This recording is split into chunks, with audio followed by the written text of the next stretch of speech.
Live. It says we are. I'm still getting used to this thing. I know the stream. I was thinking about that the other night. It's pretty easy to get used to it, though. I mean, I forget the other format pretty much.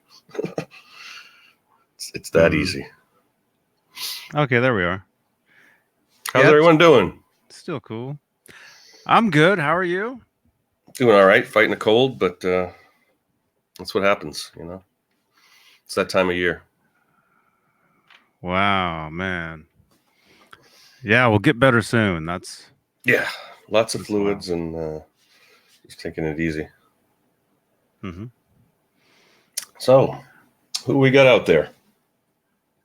Dr. Jimmy. Yeah. Dr. Jimmy is here. Hey, Jimmy. Neanderpäul. Had a great time talking with you last week. Yes. Neanderpäul, good to see you, man. Good to see you, and congratulations on the David Lee Roth interview. I heard it. I heard it. Check it out. I haven't heard it yet, but that was awesome. That's real cool. Yeah. Who else? We got we got to liven things up a little bit. Dr. Jimmy, we already said Dr. Jimmy. We got John Moronic, Fret Level Midnight. Like I said, I'm fighting a cold, so I'm going to be as energetic as I possibly can, but we'll see how far that gets us. Layla's Guitar Daddy, welcome. RG Pops. David Share, what's up, guys? I've just been working on my bones and guitar, putting in Seymour Duncan JB in it. Putting in Seymour Duncan JB in it. Okay. Mm-hmm. Cool, very pickups, cool. JB pickups. Mm-hmm. That's cool. Vistalite, Mike is himself. Welcome. Yeah, welcome everybody. It's a Saturday night, although we call it Straturday night. Mm-hmm. It's Straturday, and look at this. Look who's hanging out with me tonight, right there on the couch. Oh, that's so cool. Yeah, Ned is happy. Yeah, Ned. Yeah, he's having a great time. Like I was telling John before we went on air, if you see that towel on top of the couch there, we had that window open all day, so Ned was basically jumping, out in and out of that window all day long. Yeah, getting used to the outside, So there he is, taking a bath, cleaning himself. Yeah, he's cool. Oh, he lifted the leg. That's good. So yeah, David Ennis, what's up, buddy? Hey, David Ennis. Hey, man. Dwight Bailey. Hey, Dwight. Hey, John. Fret Level Midnight. Hello. Mike's himself. Vistalite 72. Everybody. And everybody else. Everybody's. I do have a bunch of things. I made a list of things we could talk about, but we'll get to that, because you guys were. I was watching last night, and I was, I wanted to chime in, but I was like, you know what, let's save it for tomorrow. So, but yeah, last night was a good show. It was a lot of cool stuff with Steve with his unboxing. Oh yeah. What was it? A bike. Yeah. Honestly, I didn't finish watching the unboxing because I was expecting the new 5150, but it turned into a bike. But that was cool, That's okay. That's all good. I mean, that bike is something that he wanted, I guess, for a long time. It's an old bike. They don't make those anymore. That bike is from, I don't know, 25 years ago or something. Really? Maybe longer. Wow. My dad used to do a lot of mountain biking and, road biking and stuff like that. Mm-hmm. So he knew about all the, the best, I don't even know, the best brands for, I never got into bikes. When I did BMX and stuff like that when I was a kid, I always had but I think I had a Huffy, and I never had anything beyond a Huffy, but it looked cool. You know, it was. You know, did you ever see the movie Rad back in the day about BMX? I know about it. I never saw it, but I remember seeing the VHS. Yeah, exactly. You know, go to Blockbuster and you see the VHS thing there. Always there with the cool graphics, yeah. But I mean, I could never do anything like that. But I always tried to do like the littlest tricks, the little ramps and stuff like that. We'd always build. Oh yeah, I always did all that stuff too. Absolutely, Evel Knievel and that kind of stuff. Yeah. Man, yeah, I need to get a bike. I need to get one too. The last time I probably 10 years ago, I got on a bike and I think I did like maybe like 6 miles, and I was just that was too much. It was all, you know, and people go, especially on a bike, you know, I mean, if you know what you're doing, you can go, you know, 50 miles in a day, and it's not a big deal. But I don't know what I'm doing. I don't know how to shift gears and select the right gears and anything like that. When it's got, I think, like 15 gears in it. So.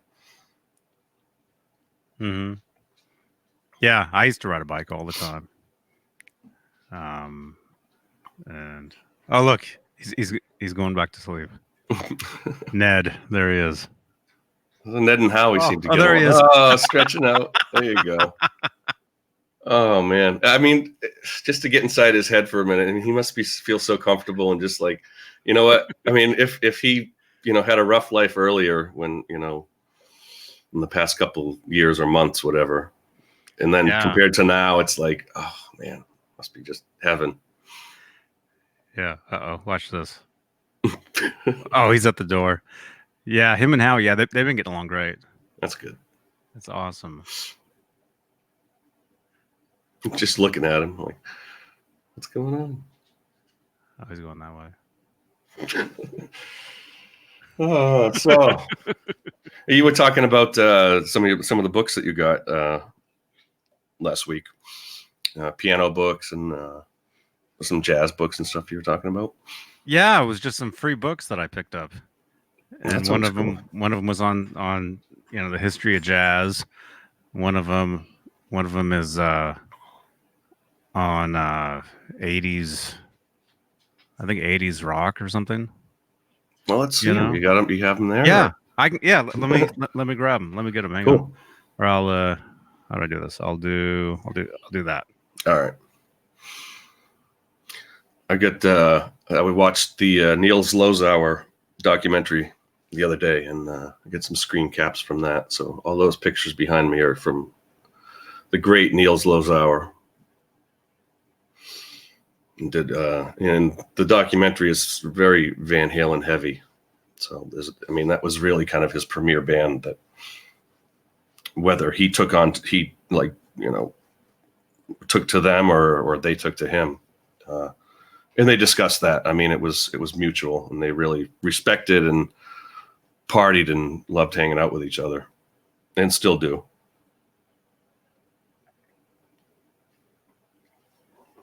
So yeah, that's John Entwistle, right? Yeah, John Entwistle, the late John Entwistle. In fact, the Who played Fenway Park last night in Boston. And it was a big, everyone was talking. All the radio stations were talking about it. So they did, unfortunately, they don't do the live broadcasts like they used to do, when they could broadcast a whole concert live. But they did, the blocks of the Who and all the hits leading up to the show. And then tonight was Billy Joel at Fenway Park. So great. Unfortunately, the tickets are, hundreds of dollars. So I'm not going to be going to any of those shows. But fortunately, people have, and especially the Fenway Park shows, they've put together some great videos you can find on YouTube. Like multiple cameras, and even if it's just audience stuff, you can get a pretty good full concert out of it just from watching the bootlegs of it. So what's going on? Dr. Jimmy, love the Who. Yeah, absolutely. Yeah. Have they? Neanderpäul is knows about Fenway. Have they replaced the piss troughs yet? In fact, I remember that when I was a kid, we went to Fenway Park a few times to see the Red Sox. Yeah, those Fenway Park accommodations were less than stellar. Uh-huh. Yeah, so here's a book that I got. It's pretty cool. Year by Year in the Rock Era. Okay, so what does it start with? What year? Let me guess. It's got to be mid-50s. Or I mean it may go, I mean you could trace rock back, to the 1900 if you wanted to. But well, according to the back, I just read the back of the books. It says the evolution of rock from its inception in 1954 is what it says. Oh, that's what did I say? Mid-50s. So it looks like it starts in was it Chuck Berry? Yeah, it starts in 1954 and then goes. How old is this book? It starts in 1954 and then goes to 1964 and then goes to 1981. Oh wow. But the book was printed originally in 83. That's cool. So it's like that Rock Hardware book that I had. It was it traces the whole evolution of rock equipment, but it stops at 81, I think. Yeah, same thing. Yeah. Oh, this is pretty cool.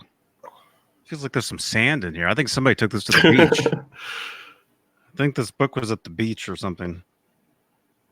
I'll just flip to 81 on here. This okay. This is pretty cool. I mean, you go to like the first page of the year, and it tells you like all the artists, I guess, that were current at that time. Like it says, greatest hits of that year. It says 1981 artists, rock groups, the Go-Go's, Loverboy. Wait a minute. The Police. Huh? Rock solo performers: Lindsey Buckingham, Phil Collins, Sheena Easton, Juice Newton, Stevie Nicks, Juice Newton, Rick Springfield, Billy Squier, Steve Winwood. So I guess these are all people that were. And then it has like songs. Celebration by Kool and the Gang was big, was a hit. Keep on Loving You by REO Speedwagon. Jesse's Girl, Rick Springfield. So this is pretty cool. It has like different. See, look, he's looking out the window. That's that's where he was. just gonna chill up there, yeah. Yeah, there's definitely sand or something in this book. I'm feeling it. Hopefully, it's sand. It's pretty cool. Pretty cool book. Any good pictures, or most of the? There's no pictures. No pictures. Wow. No pictures at all. Is it like a textbook, or is it? No. Just informative. Yeah. It's just It's just like information.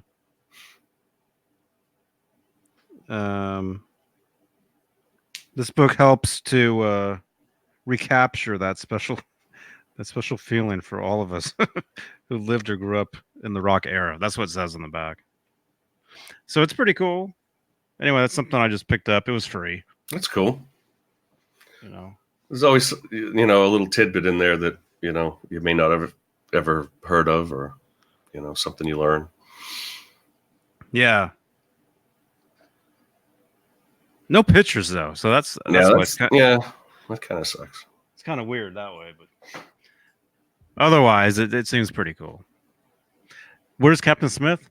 Have you heard from him? I have. Well, no, but he's back on Facebook. Yeah, I've seen him posting. So, yeah, and Michael, Clayton, if you're out there, Clayton, today is Strat Day. That's right, man. Straturday. Hey, hello, Soda. Clayton. Hey, Soda. So anyway, that's a cool cool book I picked up. It was free. It was just a pile of books, you know. Yeah, I when the library was having a super cheap, I guess it was like 25 cents a bag of books or something like that, and I got all kinds of photography books and definitely like music books, everything I could find. But eventually, I just couldn't, moving every couple of, every 5 years or so, I couldn't keep up with all the books. So I threw a bunch of them out, but that's what happens, Whoa. Yeah, I was just gonna, thumb through these books and see if there's anything cool in them, and then yeah, exactly. Take them back, put them back where I found them. Was it a yard sale or something, or no? just on the curb. Someone just had them out on the curb. Hey, yeah, just a box. I've found some good curbside junk. You ever seen? Actually, there was this neighborhood I was walking around in one time, and they had a like a library. You ever seen like neighborhood libraries, like right like on the corner? On the curb. There's like a little mailbox almost. Yeah, it's just a box and has books in it. We have all through our town. We have those. Yeah. Wow. Just like a book sharing. I don't know how it works. I guess leave a book, take a book, leave a book, something like that, or they probably all just take it if you want it. If you're interested. Yeah.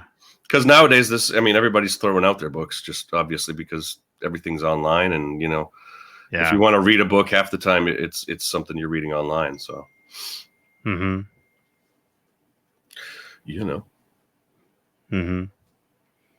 that's cool. Let's see. You were talking about Eddie Money yesterday, and you showed the pic that I put on, but you showed the wrong side. I don't know who his guitarist was at the time. Let's see. Len Boyd, or I don't know, Len. I'm guessing it's Len because it's just L with blah blah blah, and then B and it ends in Y. So anyway, here's the Eddie Money side though. Eddie Money legend picks. Oh, cool. Yeah. Let me see.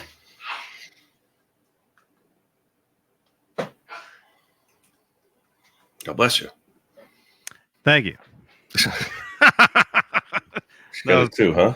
No, that was coming from the other room. I'm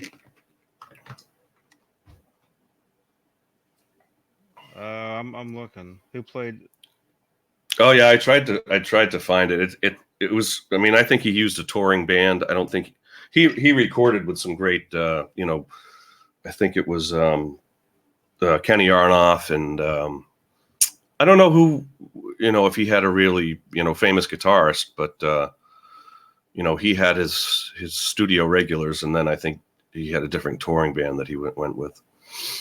But he came when I was working concert production every year, at least once a year, usually twice a year. He came through and always put on a great show. And rest in peace, Eddie Money.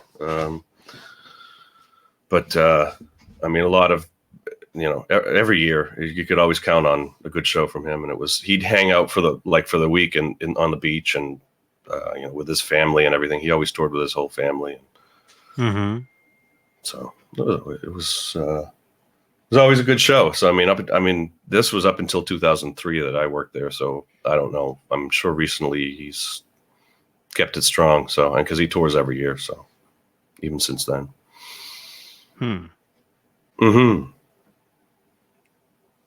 Yeah, I'm not seeing who that is on that pic, but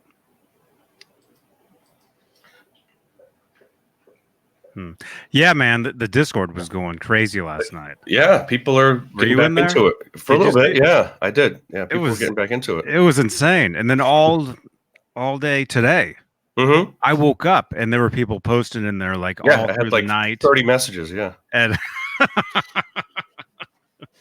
I had to turn it off, after a while because it's getting annoying. But it's all good.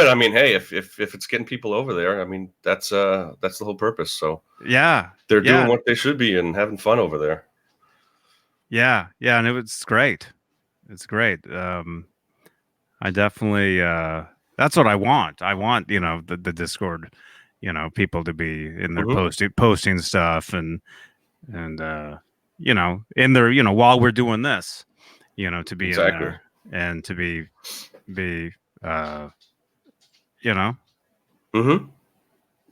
that's what I keep saying. It's kind of a Dave thing, isn't it? I'll jump in there right now. There we go. Yeah, all sorts of pictures of all kinds of stuff people are putting. Well, yeah, I was saying I put some pictures in there. I watched the Zlozauer documentary last night, and those are the pictures I got going behind me. And then I posted a bunch of some ones that I hadn't seen, Halen pics that I hadn't seen. Put a few of those up there. Oh, in here? Yeah. Go to the what is it? Photos and videos section. Mm-hmm. Did you listen to that bootleg? Well, it's not even a bootleg. It's that as well, yeah. And it's I also that's something else I posted on the. I posted there's a good. In fact, we can talk about that. The VH Boots has a whole page on that. I guess it was an album, I think they printed 15 of them, and it's an independent kind of vinyl printer that does it. It's nothing that was. It's still a bootleg. But that was done later, though.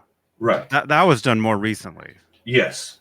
But I wonder what the reason, this reason why that they recorded that, because it was a soundboard recording. Right. And they recorded everything. I would guess at that time they always toured with a reel-to-reel or even just a cassette kind of recorder, and they recorded as much as they could. I don't see why they wouldn't. Was it April 79? Oh, I don't remember. Tucson, it said. Tucson. Yeah. I think it did say where it was, or how it was recorded. If I scroll up a little bit. Tucson, what the heck is it? Maybe it was October? October 2nd. October, okay. Yeah, and that JTB's Groovy Record Room, the guy who posted that, yeah, he puts out vinyl. Yeah, that's cool. He prints up all that stuff. Oh, there it is. Okay. Tucson. So yeah, it's let's see, Mad Hatter Productions, Tucson Convention Center. So it was over, I think, 3 records. So it was 3 records. Side A, B, C, D, whatever, however that works. Soundboard recording. So it says a total of 9 copies were made, comprised 5 sides over 3 LPs in 2 volumes. Volume 1 is a double LP on clear vinyl. So this was a big deal but there was only 9 made. So it's so, so rare. And it doesn't really sound like the audio is on vinyl that they posted. You don't hear any cracks or anything in the background. It's just so no, because that the guy that uploaded that put it up on YouTube, but then he went and he would. I'm assuming he pressed the stuff afterwards. So it's 2 different things. Just wondering if it's front. Hey man, no, I was talking about. Yo, hey, what's going on, Paul? Hi, kids. Hey, welcome. I have a weird delay going on in my video and audio. Doesn't say anything else about how it was recorded. A weird delay?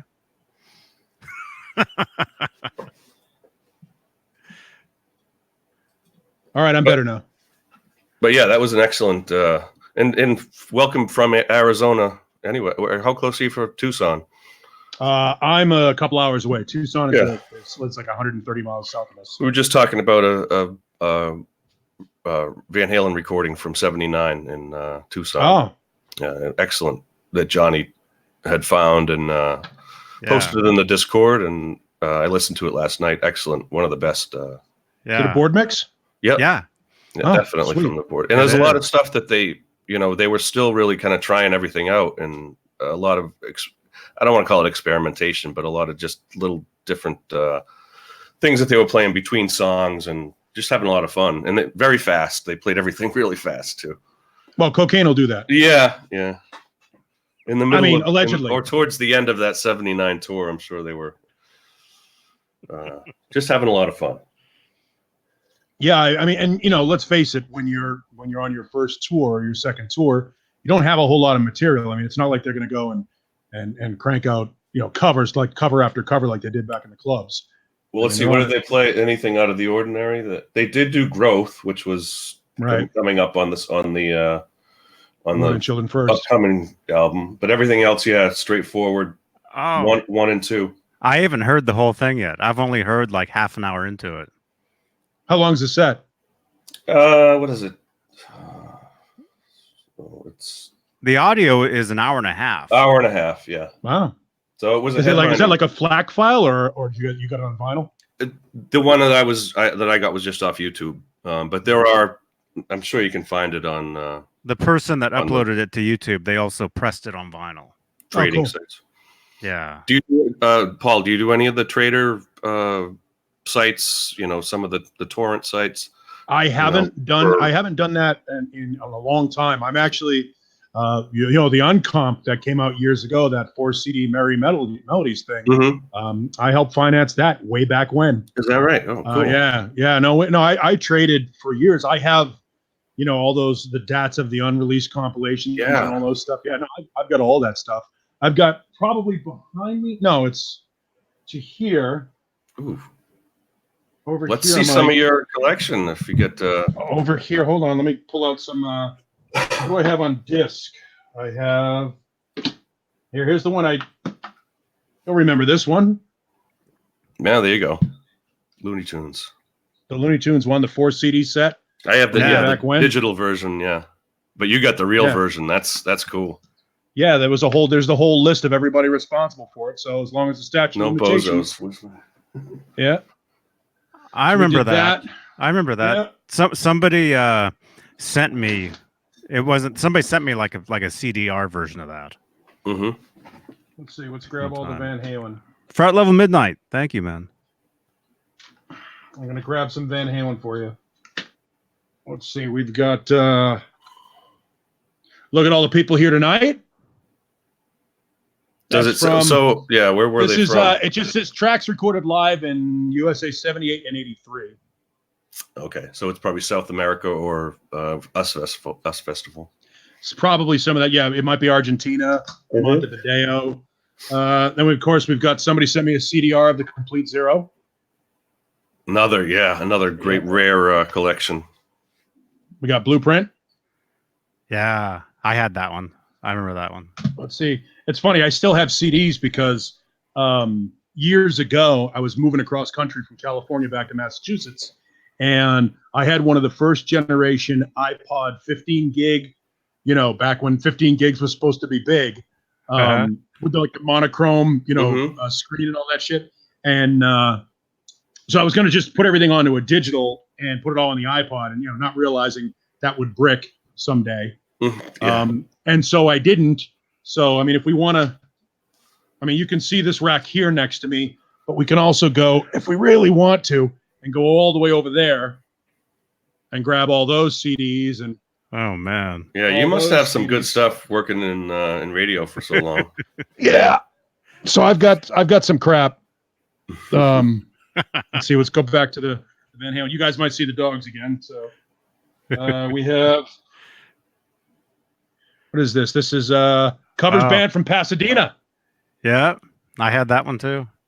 Yeah, I got that. I think I had that on cassette. One of the first boots that I bought. Of course, we have At the Best, which was 86. Essentially, no, it's not though. That cover. This is all all the old stuff. It's all like Voodoo Queen and. Yeah, I love how the covers never matched the any of the content. Yeah, some of that stuff. Let me see where I'm going to put on the cheaters. Let's see where we're at here. We've got stuff recorded live at the garage on this one. Pasadena Hilton. Live at the garage. What is that? October 1977. Wherever the hell that is. Wow. The garage. I don't know what is that a club in Pasadena? I would have to assume so. Well, it's 77, so Wow. it's right before they got it. This one is just, I love this. This is the, VH Odd Tracks, which is, all the studio stuff, the original She's the Woman and, Babe, Don't Leave Me Alone, Let's Get Rockin', We Die Young, all that stuff. Bring on the Girls, the original of that. Let's see, what else we got here? We got Rarest Covers and Demos, which is the old Dave being arrested outside the hotel room.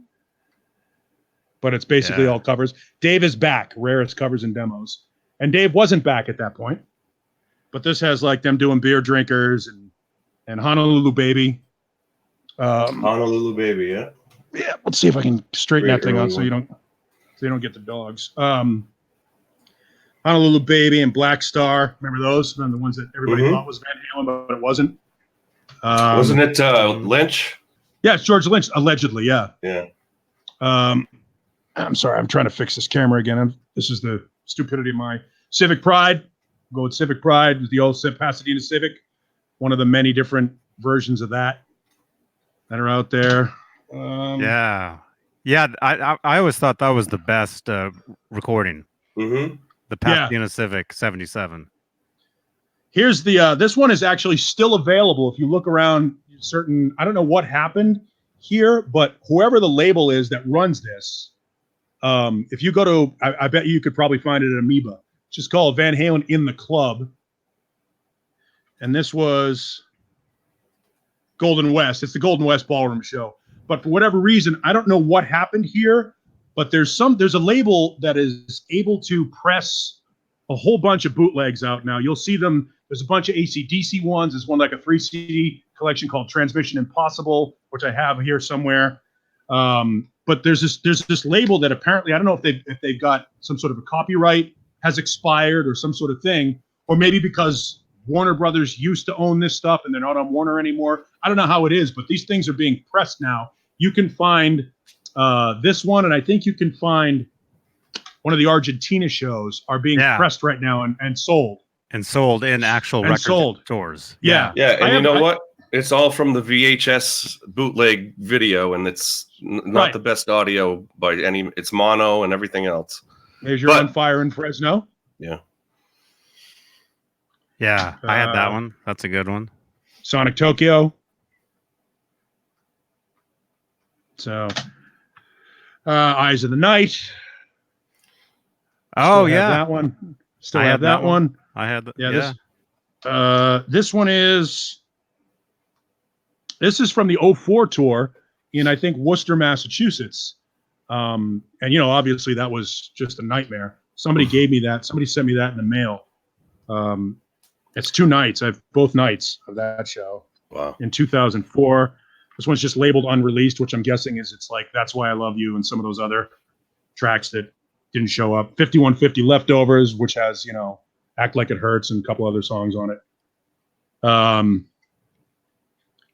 This one just says, this is Young and Wild from 77 in Texas. But you love that when you get them when somebody just writes on the disc. Yeah. We get a CDR copy of that stuff. And then, of course, I wish this one sounded as good as it looks. Women and Children First studio sessions. Oh, yeah. Mm-hmm. There are 2 versions of that out there, and actually there's a better audio source than that. Yeah, that one sucks. That's out there. That one is bad. I got that one way back in the day. But the Video? I do have a better version of that other one though, man. Oh, do you really? Yeah. What was that? It was Diver Down Outtakes? Is that what it was? No, it was Women studio first. sessions. Yeah. Where else? We're gonna go. I think I'm getting toward the end of my disc stuff. I'm guessing this one's not marked, so it's probably the US Festival. Then remember this one? This one was an Australian 4 CD collection that had. This is called One Way to Rock. It was 4 volumes of it. The first one was Pasadena Civic. This one is Tokyo or Osaka in 88. Mm-hmm. Again, videos from the video source. Yeah. So this one is from Osaka, and then volumes 3 and 4 were Fresno, which eventually became the Live Right Here, Right Now record. Mm-hmm. And we got, the Dallas Free Show from 91. Yep. Mm-hmm. Well, another came back. That also comes off the video, I guess. VHS purchase that I got through snail mail years ago. I love this one. This one is Miss Mark. This is actually I think this is the Florida show. Pensacola. Pensacola, yeah. And it's the one, it's mismarked because it says Pound Cake is the first track, and it's not. It's Seventh Seal. That's right. So again, no attention to detail with the labels. No, never. And of course, if you didn't buy the deluxe version of Different Kind of Truth, you've got the Downtown Sessions. I took the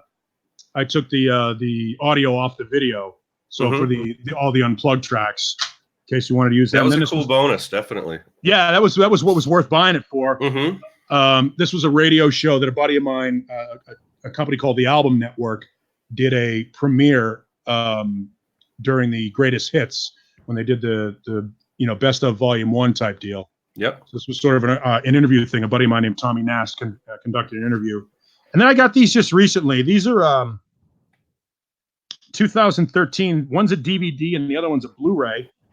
And they're from Japan, from the Japanese tour.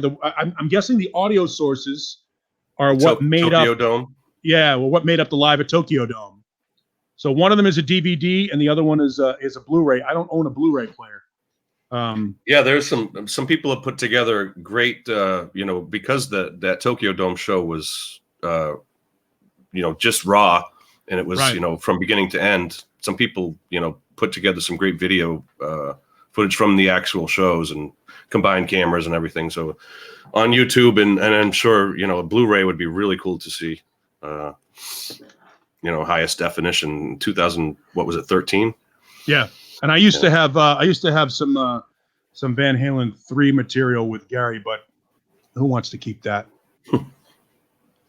So that's basically what I have left on disc. That I don't know why I still have the discs, because everything has already been ripped to digital. But as I was saying, I had that iPod brick. So now Anal Retentive Boy can't let go of his physical copies. Sorry, I'm going to be coughing all night and try and mute as much as I can. iPod brick. So yeah, and I got, most of, and part of the reason why I don't get rid of a lot of the stuff I have is because a great majority of it is out of print. That was one of the issues I had with Napster, which was I loved, like, it's funny, I have this here in front of me. I have a collection of shit that I took off of Napster. That's like, I can't even get it out of here.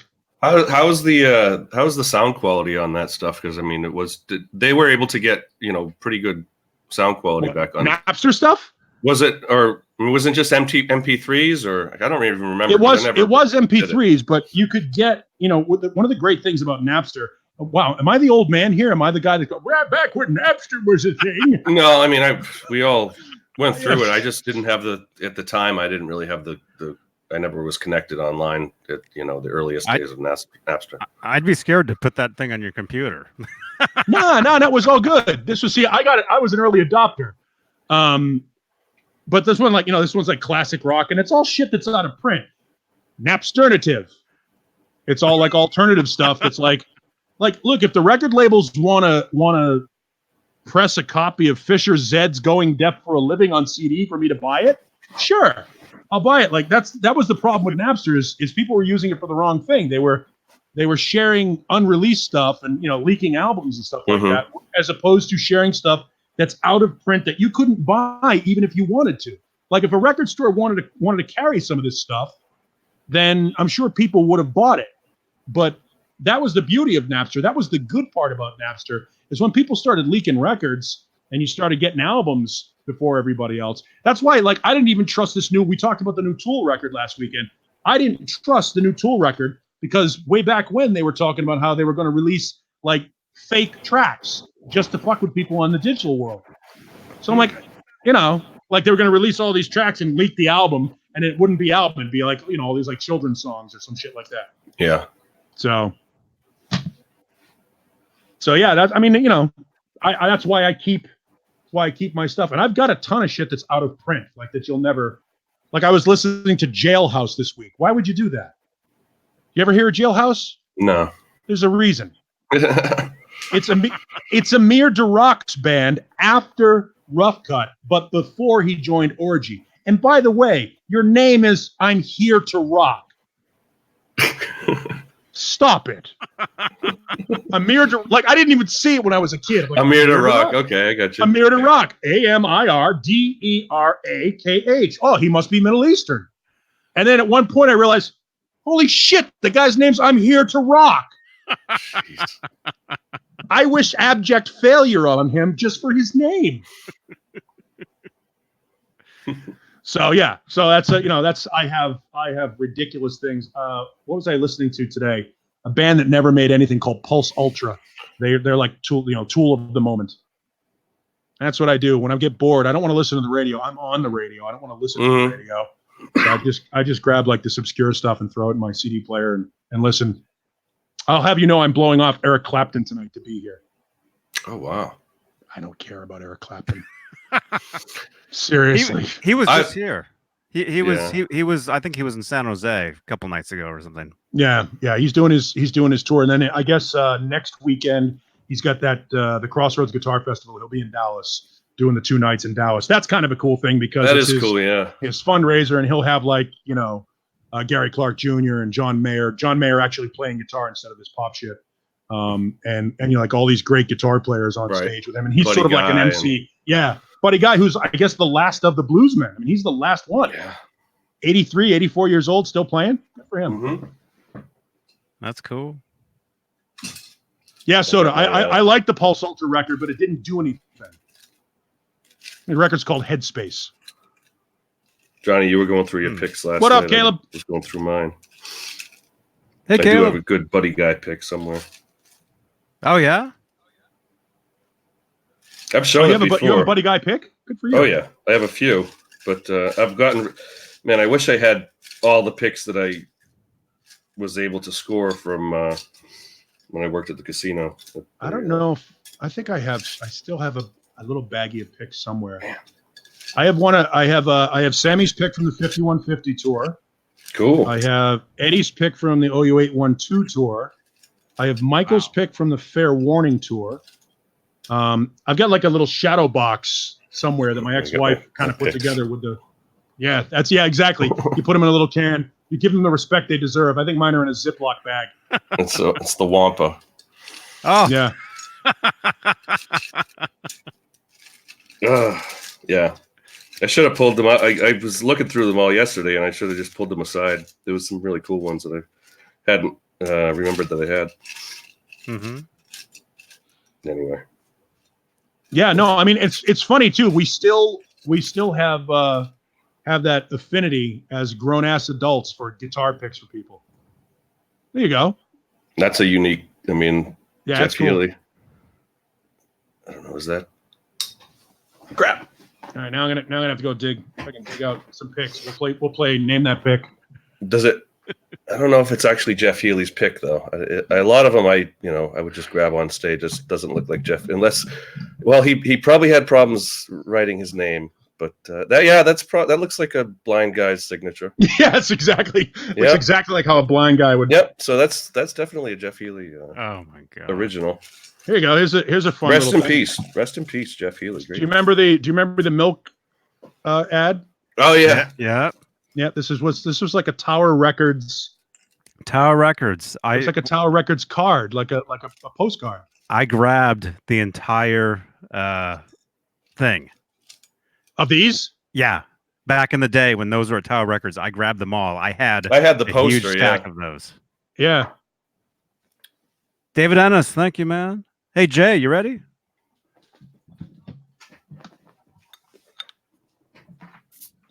So, nice. What do we got? Welcome, we're doing beers? Just a little bit of Voodoo Ranger Atomic Pumpkin. Ooh, that sounds good. Ooh. It's Halloween time, everybody. Atomic Pumpkin. That's here we go. Here's another stupid piece of Van Halen tchotchke. The Hard Rock Cafe Eddie Van Halen guitar. Oh wow! I used to have a Frankenstein version of that. where it was just the Frankenstein, the red, black, and white guitar, and it looked exactly like it. Yeah, this is when I used to work for the Hard Rock Cafe in Boston. And yeah, they did have an Ed guitar in there. I remember. The kid that owns that Ed guitar was actually owned by a kid. His father bought it for him at auction. The kid was a student at MIT. I had to bounce that kid from the Hard Rock several times because he would come in, get shit-faced, and start being abusive to like the wait staff. He'd be like, "That guitar is mine. I can take it anytime I want. That's my guitar." And we're like, "You're gonna have to leave." And it was just a backup. It was a backup stripe, something that he used. Which one was it? It's a backup striped, striped. It's not even a 5150. It's an 84. Let me see if I can find a. Yeah, I'm gonna jump out the pics and see who I got here. Yeah, find a picture of that one because I always love seeing those. I almost killed Ginger Baker at that Hard Rock Cafe. Oh, he was. He came in, and when somebody comes in, they sign. Ginger Baker, I've heard some really bad stories about him. Yeah. Well, if you've ever watched the documentary "Beware Mr. Baker," it's incredible. You should check it out. It's still on Netflix. Yeah. But he came in, and somebody said, "Hey, will you sign your drum head?" Because there's a drum head sitting in the rotunda there up on the wall. They have a kick drum that's sort of bolted to the wall. So of course Ginger's like, "All right, I'll do it in exchange for free food." So they go, "Paul, come here. We need you to hold this ladder." All right. So I'm gonna hold the ladder for Ginger Baker. So Ginger Baker comes over. He gets up on the ladder, and I don't know if you've ever seen the guy, but he's frail. Frail is a good word to describe him. So he's up on the ladder, and all of a sudden, this happens. And I'm like, "Oh shit! I gotta catch Ginger Baker." So I'm like trying to stabilize the ladder. I'm like, if he falls, he's gonna break his hip. He's gonna end up in the hospital. He could die of pneumonia or some shit like that. It turns out he didn't fall. Thank you. But he did. I did almost kill him that night. I'm like, because if he falls, I'm gonna get blamed. Like, why didn't you catch Ginger Baker? Right. Rapunzel, jump. So, I think this is the. I'm not sure if that's the Boston or the. I don't think that's the Boston. There's no picture. Well, unless they took it down and changed it. It was just hanging like back in the Boston one. They just hung with like a brass backplate. And again, I haven't been there. This since one? They moved it. That's the Neptune. Yeah. That one's in Hollywood now. Yeah, I mean, you search Hard Rock Cafe. There's a million of. The one that you showed previous to that picture of somebody playing it, supposedly that's Bruce Springsteen playing it. Really? Yeah. This one? No. Yeah. Springsteen? Supposedly that's what I heard. I can't see it. Well, it's a blurry picture anyway. Yeah. That's the best you're gonna get. That's what I heard. It's cousin Brucey. That's who's playing.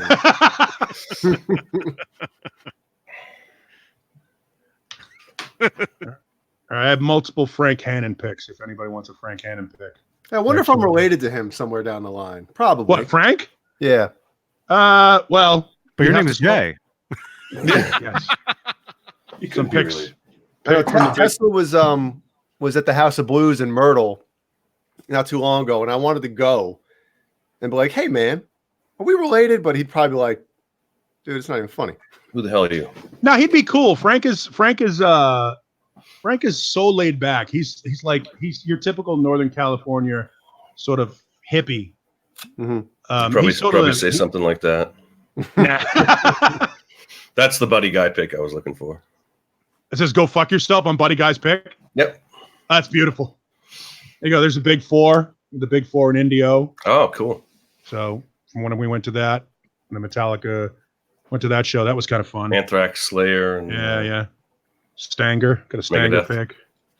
Stanger pick. Billy Duffy. Love the Cult. And of course we have Zach. Zach is always Zach throws buckets of picks out to the audience, so it's not really a good poll. I'm not sure why I have a Saliva guitar pick. But I have a Saliva guitar pick as well. Somewhere. Do you really? I was as I was looking through them. Yeah. Is yours this one? Is it this one? Yep. I have that. Let's. I forget who. I don't even. Couldn't tell you who I like that style pick. The kind of the gray matte. Yeah, gray. it's pretty thick too. It's a good hard pick.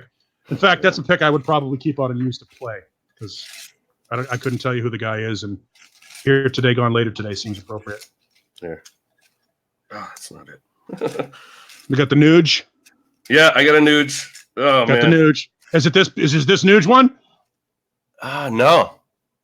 No, mine's this just one- white this with Multicolored Nuge pick.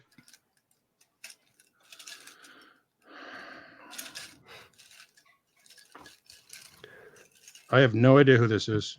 Oh, it's Kenny Wayne. Yeah, I got the Kenny Wayne. Yeah, man, I just every show that I worked, I always tried to pick up as many picks as I could. Oh yeah, no, I'm on board. The best freebies, you know, and I worked one of the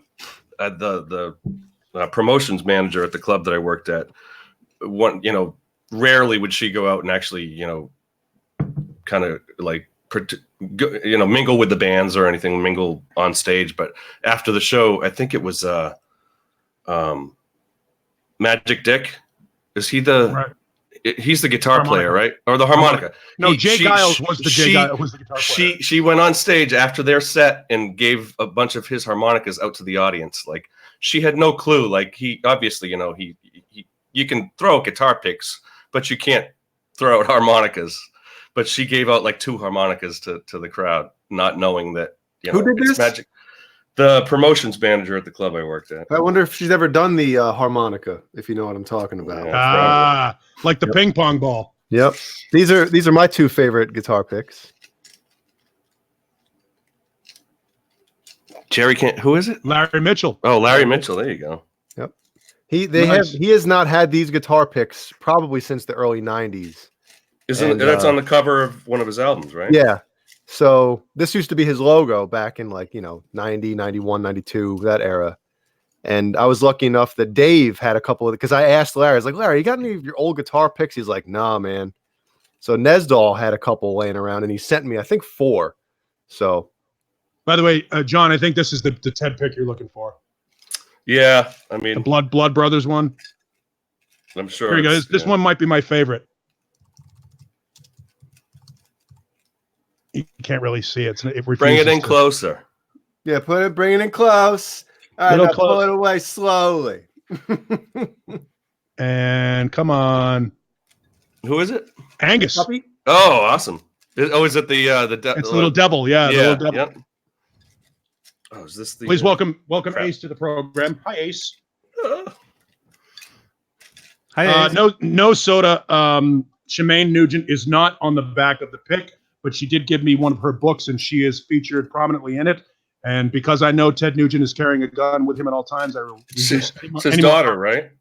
Yeah, Shemaine is she's not that much younger than Ted, but she's younger than Ted. I would hope so. Yeah. And I believe that is my Malcolm pick, which is maybe better than my Angus pick. Yeah, because he's not as liberal as throwing him out into the audience. No, he's not with us anymore. I have both Angus and Malcolm. Oh, here's Malcolm. That was my Cliff pick. Here's my Malcolm pick. Oh, here's the Nugent. Oh, that's Travis Tritt. Anybody care about Travis Tritt? What else we country got? star. Gary Hoey. Yeah. Gary trying to do his best Eddie impression. Those are like those old Fender picks. That's what they are. It's basically a Fender pick that he stamped his name on the back. Yeah. That's all it is. Because because Hoey's endorsed by Fender. So Okay. Yeah, those things were like in a bowl Oh, right who's next to that? the. yeah.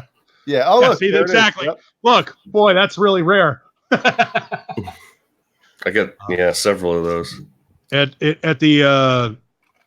the risk of wading into Dave Nesdal territory, this is Gene Simmons of Kiss, and this is Gene Simmons of Kiss's pick, and I would be willing to sell this to you for a very nominal fee.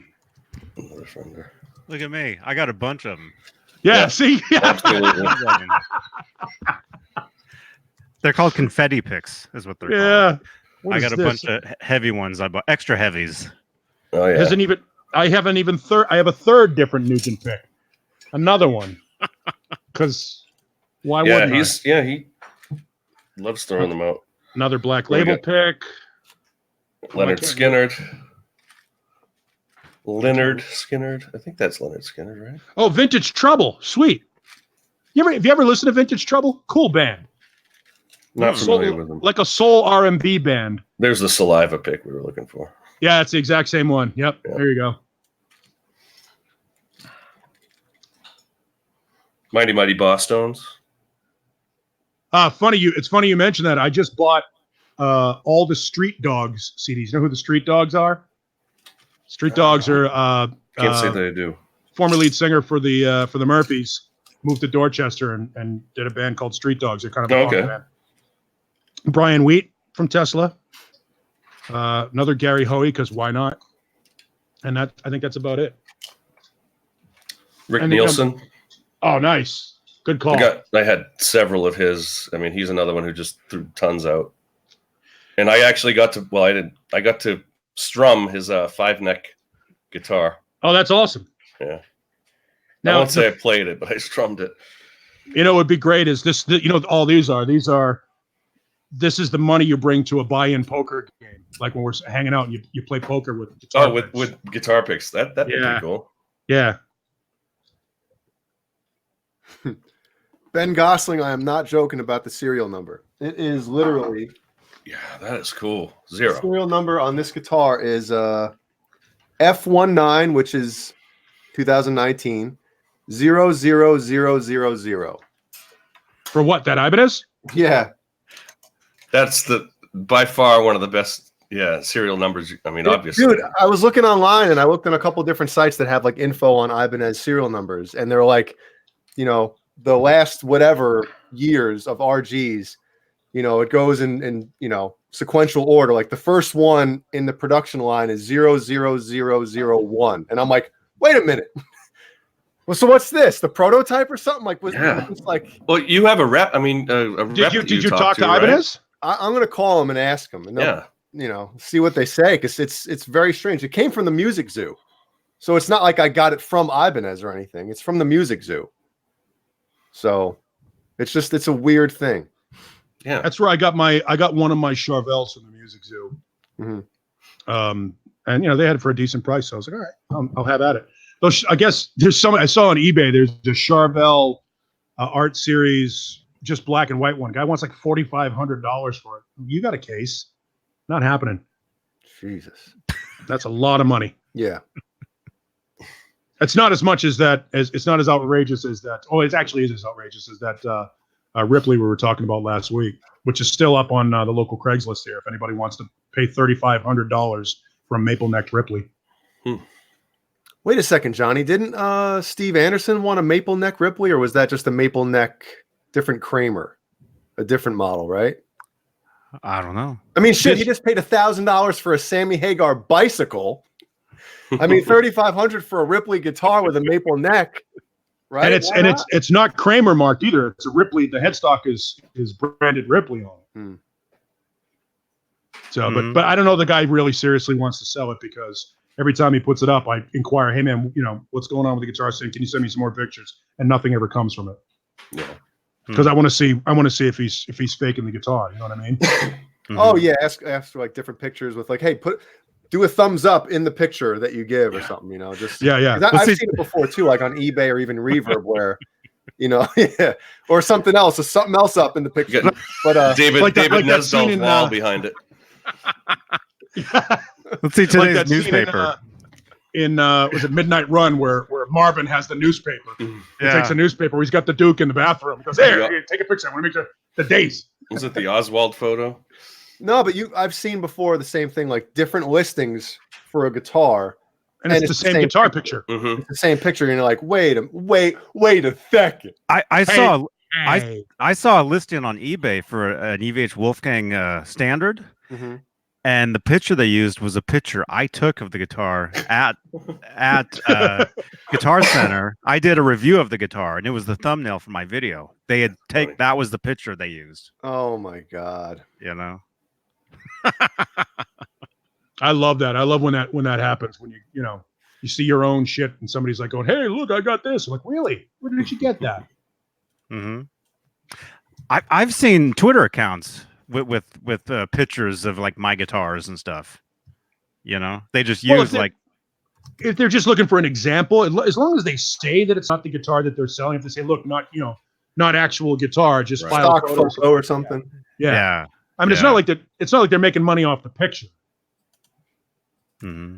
No, but if you're in the market to buy a guitar, you want to see the guitar you're buying, especially if it's not brand new.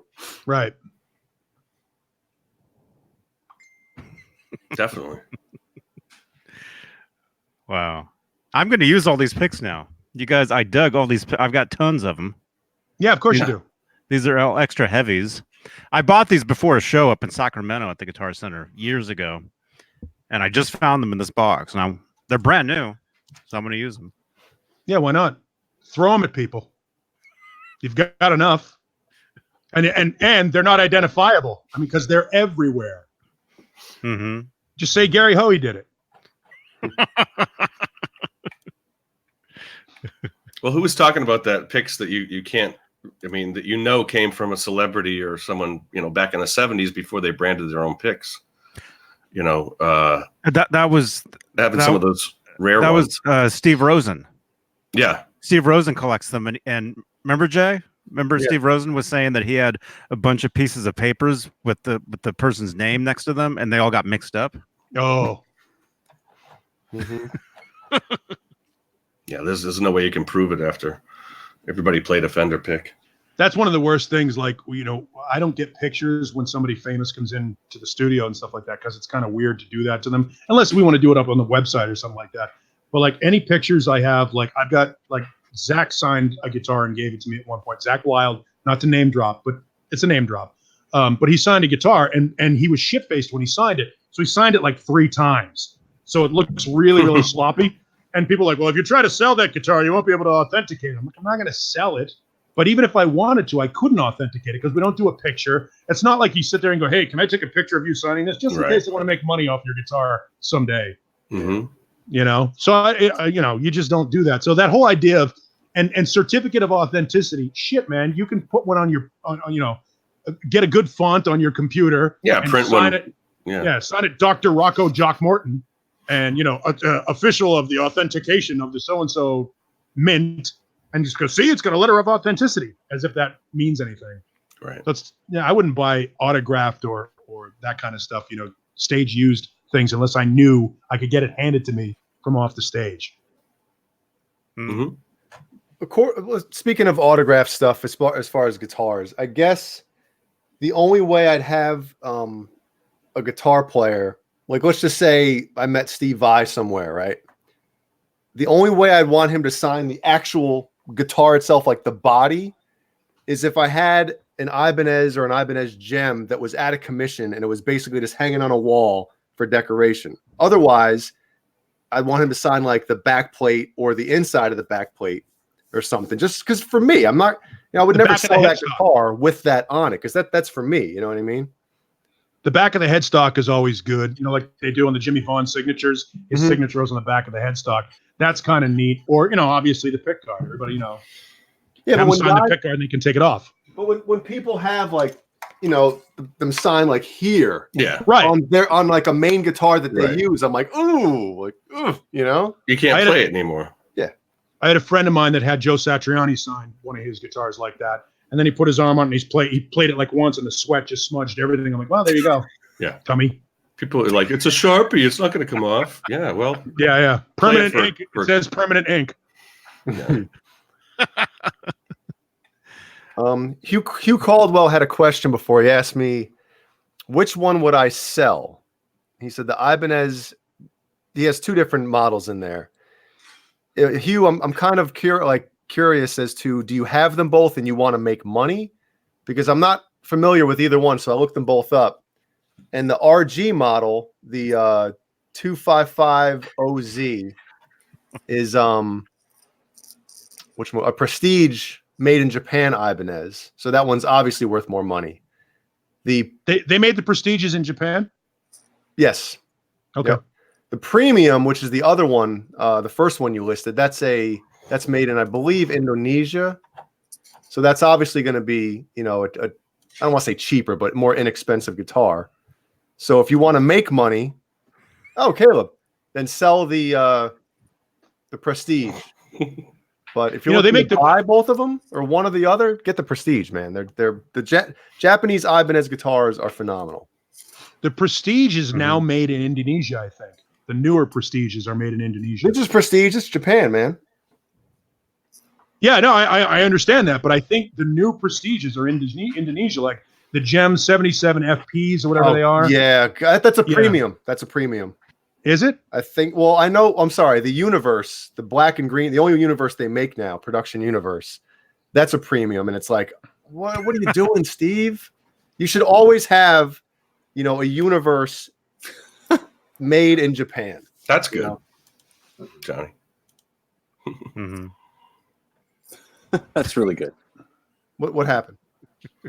Oh, we're like everybody just got quiet. It's the Olympic square. It's the Olympic squares. That's right. Hey, Caleb. Hey. Hi, Caleb. Good evening, Saturday night, everyone. Cheers to you. Cheers. I got to ask Paul some questions. I mean, come on. Uh-oh. Hi, so Caleb. What was the what were the terms? What couldn't you ask him? We never got a chance. That was the thing. I always ask, for those that aren't following along, we did an interview with David Lee Roth on Thursday, technically, but didn't really roll it back until yesterday, and it got picked up by a lot of media outlets. And during the interview, Dave said, I don't know what's going on with Ed, probably not going to answer the bell this time. And when that came out of his mouth, we were just like, holy shit, did Dave just say what we thought he said? So I had to follow up with it and said, are you saying that Eddie is dealing with some health problems? And that's when he goes, I've heard all the rumors you guys have heard, and it's not my place to say. Which is essentially yes, but he can't say anything because if there were nothing to it, he would have said, no, you know, it's all conjecture and rumor. And you know what I mean? If he was speaking on behalf of that, he would shut that down. Yeah, he's saying basically, I've heard what you heard, and there's, you know, I can't add to it, but you've heard what you've heard. Right. So. Yeah. And think of it what it was. But when he said not going to answer the bell this time, there's a couple of different things you can get. But first of all, Dave is not stupid. He knows what he's saying. The inference is when you say not going to answer the bell, the other way to say that is unable to answer the bell. You know what I mean? And in that situation, we never got a chance to ask Dave, because normally before we go on with anybody, we'll say to them, is there anything you don't want to talk about? I mean, we know what's off limits immediately before we get into it. They had told us that they wanted us to focus on the Vegas residency. And my partner, what happened was we picked up the phone, and before we could get a chance to say, hey, Dave, we're gonna tape this thing and run it in a second, he starts talking about Joe Walsh. So we're like, all right, he's into this. We're going to let him roll. Yeah. And my partner goes, well, speaking of music, like he just tried to keep him rolling comfortably. And then when Dave gave me the opening, I went back and tried to get him back into talking about, we're going to do solo music. We're going to do Van Halen music. That's all the stuff that you're going to draw from for this show up there in Vegas. Yeah. And then I referenced the Mambo Slammers show just to let him know I knew my shit, so that he knew that he wasn't dealing with somebody who was just reading stuff off of a cue card, because only a fan would know the Mambo Slammers reference. So that makes him comfortable. That lets him know, okay, I'm dealing with somebody that knows my material. It feeds his ego a little bit. So did he at that point? I'm sorry. He did two, right? Just two. Just two what? Radio interviews. No, he did. I think he had several radio interviews. He also did one with the Van Halen news desk, I think. He was lined up. He was lined up and just going from station to station to station. A junket. Basically, he's in one studio, and they go, Dave, you're on with Phoenix. Dave, you're on with Los Angeles. Dave, you're on with Chicago. Dave, you know what I mean? I think what they did was primarily satellite markets to Las Vegas, because Vegas from Phoenix is like a 4-hour car drive. It's like, we can go from Phoenix to LA in 4 or 5 hours, Phoenix to Vegas. It's very common to go back and forth there. So Vegas will advertise on Phoenix radio stations for, a residency. Like Aerosmith advertised up there, the Eagles advertised up there, and there's an advertisement for David Lee Roth in Vegas. They bought advertising on our station. So I assume that they just picked us because we were in close proximity. We were the last interview of the day. It was a little bit before 9 o'clock, and I think he was tired. I think he was tired, and it seemed like when he said it, it seemed very contemplative. It didn't seem like he was addressing it or wanted to say it. It just sort of came out. And when I recognized that he was uncomfortable talking about it, if you've listened to the interview, which you can find blatant plug time on Neanderpäul.com, if you listen to the interview, once he starts to get uncomfortable, I shut it down immediately because I didn't want him to hang up. Mm-hmm. Yeah. So no, from what I heard, I've been pretty angry with him this week, just from what I've heard, because he's kind of throwing Ed under the bus. But that's him. Yeah, but it's like blatant now.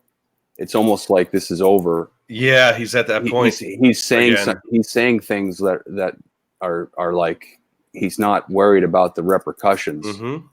When you say something like I designed all those solos, I did all the record covers, I did I put the stripes on the guitar, it was all me. And I thought that was just wow. He's resentful again. Yes, and it was just bitter, and he's angry with Ed, and he's angry that it's working. It's working. It's come to this, It's come. Well, to I thought it was pretty reverential though. In the interview, he said, I got this group of guys, and we're carrying the torch. Yeah. So it's almost like it seems like he's setting that up, kind of like Kiss did when they got rid of Ace and Peter. They're like, look, as long as Dave is here, it's still Van Halen, which couldn't be further from the truth. Couldn't be further. He's basically trying to make his own Van Halen band without any Van Halens. Right, like when he had Bart Walsh on guitar. That kind of deal. It's not even. It's really. It just felt rude, and it felt like wow, he's burning a bridge here with Ed. He's forcing Ed's hand to give Sammy. Call Sammy. Why don't you call Sammy? Why don't you call Sammy? Why don't you call Sammy? Claudio. So get Sam Peasy on the phone right now. I thought that was very telling, like the most telling of all of it, and that he's trying to do this and make it all him and his thing, and I know I put out a tweet to Greg Renoff, who was talking about it. And I was like, he's trying to do this, the Van Halen without the Van Halens. And he's thinking, he's got this product, but what everyone's going to drive home talking about is how his voice is not there. Yeah. He's the sole attraction. And he doesn't have the voice. And so unless someone's ghosting him, which is entirely possible, I wouldn't put it past Dave, but it would be obvious.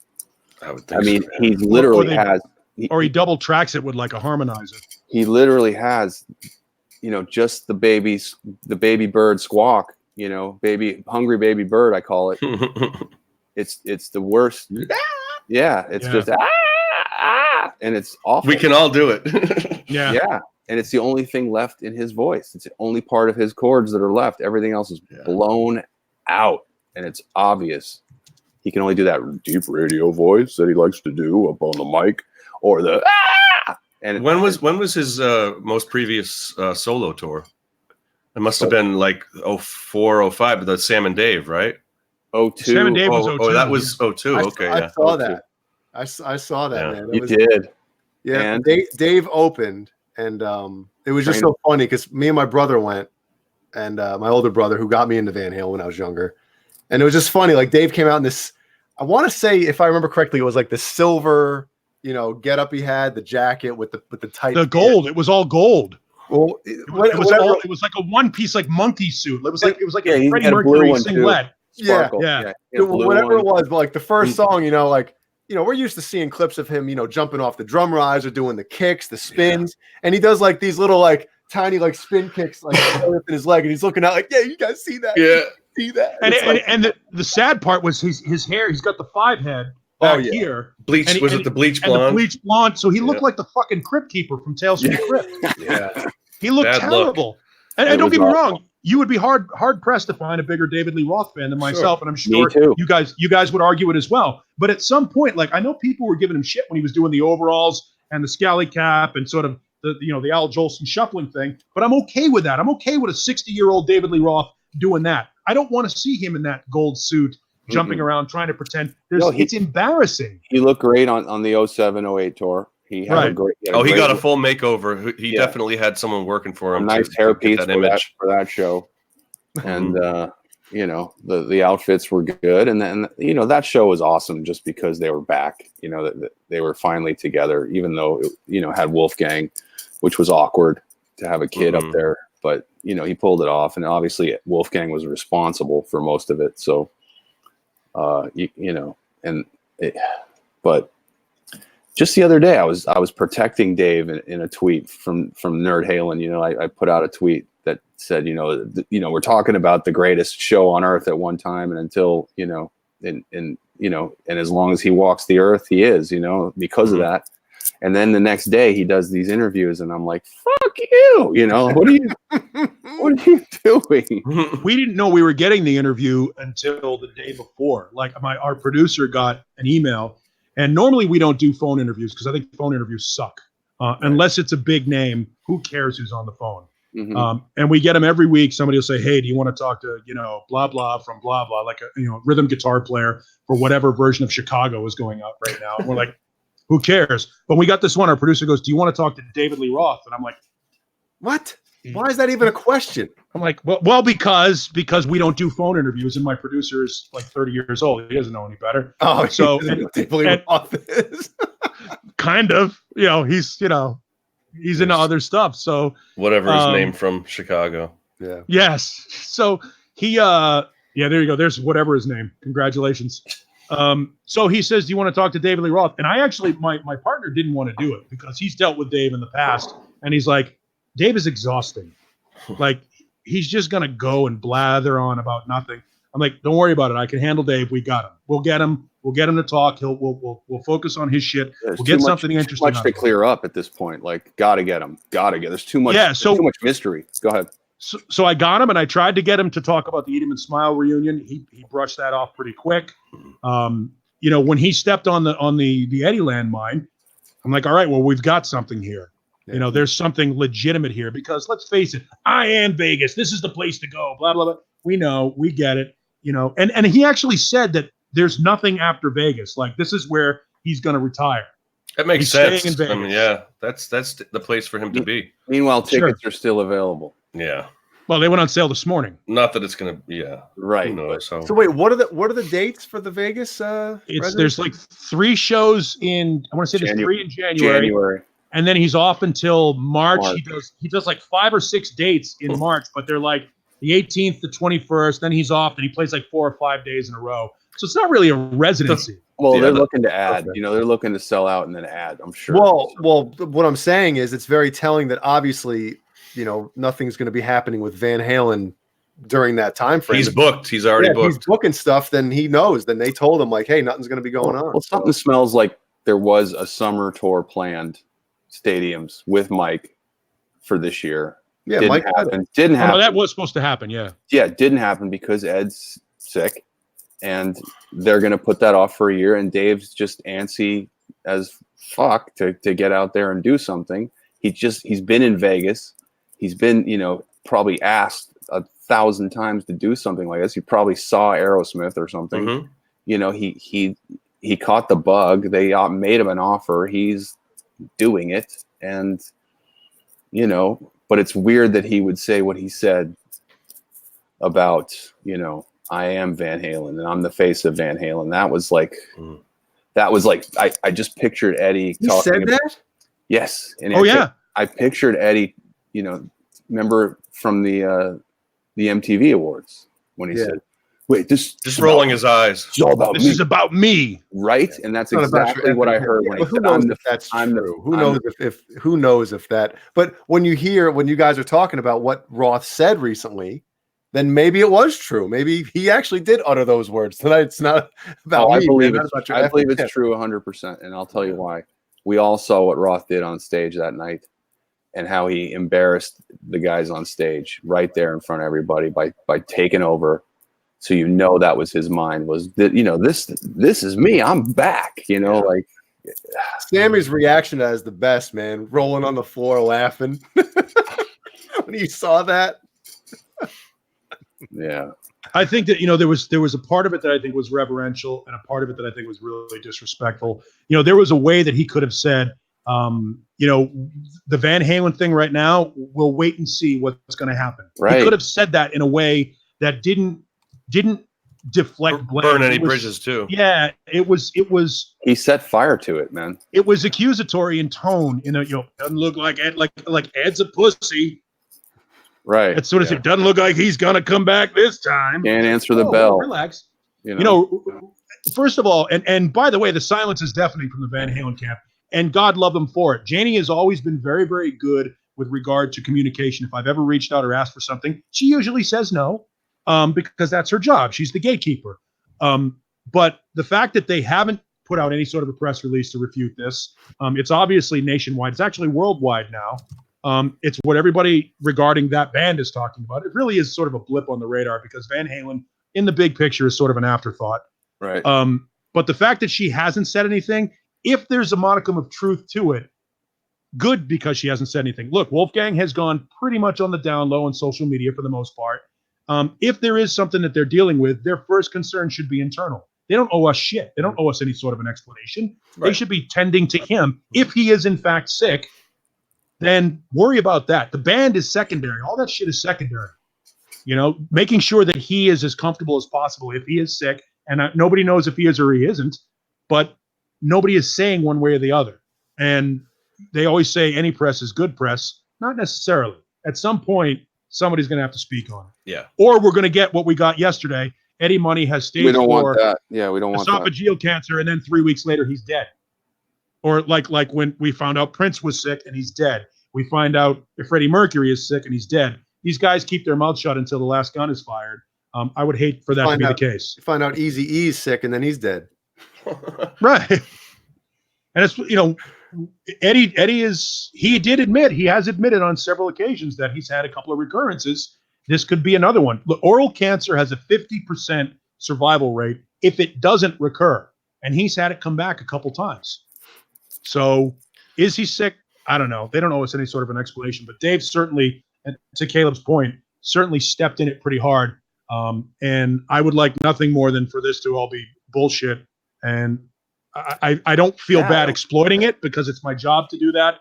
But it wasn't, we weren't happy to hear it. Yeah. Like, and he's, confusing that he would do that, Well, he's pissed. Maybe he's pissed. Like you said before, the whole, it's all about him, if that's the case. I haven't heard it, so I can't comment on it. Did you hear any of the other interviews from that session that he did? I heard the St. Louis one. Yeah. I mean, was he talking about similar stuff? Was he burnt out by the end of the day when he was talking to Phoenix, or? I couldn't tell really. Yeah. But I didn't. We were the only ones that got that kind of a response from him, from what I understand. No, and I don't know why. Maybe he was fatigued answering the question. Right. I was like, attaboy, Paul, because I was like, right on, that's all we want to know. And, you can't just come out with this without talking about what's going on with the real band. Exactly. Hello. And they wanted us to stay away from it. Originally, they said you have to focus on the Vegas thing first. I tried to focus on the Vegas thing, and Dave stepped in it. It wasn't us. We didn't lead him there. I was trying to set him up with, hey, man, you're going to do your solo stuff. You're going to do your Van Halen stuff. It's going to be the big rock show, right? And he referenced Eddie. Yeah. We didn't bring it up. So once he steps in there, we figure, okay, the gate's open. We might as well go in and ask. Yeah, and he tried a little save with, we're going to be using Eddie's amps. I thought that. And there was a section there where I said, okay, well, we'll leave it at that. We'll stop it here and we'll leave it at that. And you hear him mumble something about canceled tours. And I've gone back and listened to the tape several different times. I can't understand what he was saying there. He was kind of off mic a little bit, but I don't know if he said, well, we don't need another canceled tour or something to that effect. I don't know what it was, but if you go back and listen to the audio, you'll hear blah, blah, blah, blah, canceled tours. And he goes back to his spiel. We got a Zapruder. Yeah. Yeah. Well, I mean, it makes a lot of sense, but to have $40 million on the table, which probably is what that tour was worth to Dave, and it gets snatched away, he's bitter. He's bitter. Sure. And, Yeah, but crazy like a fox though, because he still gets a piece of the royalties from catalog sales. Mm-hmm. So he mentions Eddie Van Halen is sick. What does everybody do? They go and they start buying. They go they go and they download and they start buying albums, and all of a sudden there's interest in Van Halen because Death is a great career move. You can only pull it off once, but Dave is trying to milk it. He's trying to milk the corpse before it exists. Ooh. Yeah, let's not go there. Oh no, I'm just saying that's the ghoulish nature of the business of this. Oh yeah, I know. I'd love to think he was a money guy. I think he's just a fame guy, and he's just tired of sitting in his room, and he wants to get out there and it's showtime. Like he I mean, it's natural. I mean, he needs to get on that stage and powder up the dance floor and slide across it and do the stupid shit. Yeah, but if he wants to do that, then call Stevie and Billy and Greg and do an Eat 'em and Smile tour, because that's the only thing that's going to fill a race. There's nothing. What's stopping him from doing that? But that would nix. The other guys are booked, but the other guys that would nix next year. Yes, I'm with Cal. I was going to say it too. I honestly think a one-off show is one thing, but I think if he booked a full summer or whatever tour, right, with the Eat 'em and Smile Roth band, Eddie would be like, "Nah, man." Yeah, well, because Eddie knows Steve Vai still has his shit, all of it. It's all still there, and Eddie is, his age is showing. It just is. I love the man, but the tricks have become a crutch. Yeah, it's just. Well, I don't think that has anything to do with it. I just think that the way Eddie feels is if you're gonna be in Van Halen, you're gonna do Van Halen. You're not gonna go out with, right, or we're gonna go get Sammy. And then I'll be like, yes. Well, like you said, it sounds like almost like they've released him from the camp. Well, he was only under contract. He was a contract, not employee, but he's got his own production company. He's his own entity. He was a hired gun at that point. Essentially, they cut a deal. Couple of tours, sure. Real quick. Fruitcake Tony says Freddie Mercury kept the deal under wraps until the last month. No, he kept it under wraps until the day before. Exactly. I remember that, and I remember that the day before. Absolutely. He said. I remember exactly where I was. I was driving when I heard that news. He was gone. And not the death news, the sick news. Yeah, exactly. And then he was gone. It was that quick. So. Well, the interesting thing about it is back then we didn't know the signs, the physical signs. He just looked very thin and gaunt because none of us had ever experienced. That's how you deteriorate and die of that disease. So everybody just went, "Wow, Freddie looks really thin." And no social media. No social media. Did that music video come out before or after he died? The one where the show must go on. The show must go, where he looked really bad. I think it came out afterwards. Yeah. These are the days of our lives. Whichever one. Yeah. That album was it. Innuendo, or which album? Yeah. Innuendo was the last big Queen. The last one he was alive during. Yeah. Crazy. But we didn't. We never. That's that and to the detriment. Social media does cause us to be a little bit more, to quote Judas Priest, the electric eye, man. It's, look at all of us. We're all from different parts of the country sitting here in one location, dissecting the lives of people we don't know. And that there are people watching that are going to take every word that we say and they're going to spread it like a virus. Yep. And you can't blame them for wanting to maintain radio silence in a situation like that. Yeah. And you can't blame people that know for not saying anything, Oh, dude, and this, Caleb, and you've been out on the road and you see these things, and you guys have, John, you've been in backstage in venues and a promoter and stuff. There's a lot of shit that all of us have seen that will never see the light of day. There's just a professional courtesy. There's a code there that you don't break. Like when Jason Bonham mentioned that Jimmy Page gave him cocaine in a hotel room when he was a teenager. You don't tell that story. There's certain stories you just don't tell. And I think Dave broke that code in our interview. I think that he should have just said, "I don't know what's going on with Van Halen. We'll wait and see." Done. Right, but I think he mentioned I'm the face of Van Halen. That was his right. That was his opening statement. That was a script. He was saying that on all the stations and just I didn't hear that on the other ones. I believe that was something he wanted to get across. Is that sure. If anyone wants to see Van Halen, this is where they're going to get it, and come see this show because this is where they're going to get any Van Halen. Because I'm the singer and I have these kids are going to come play. I mean, it's so weird. Who's going to play this gig with him?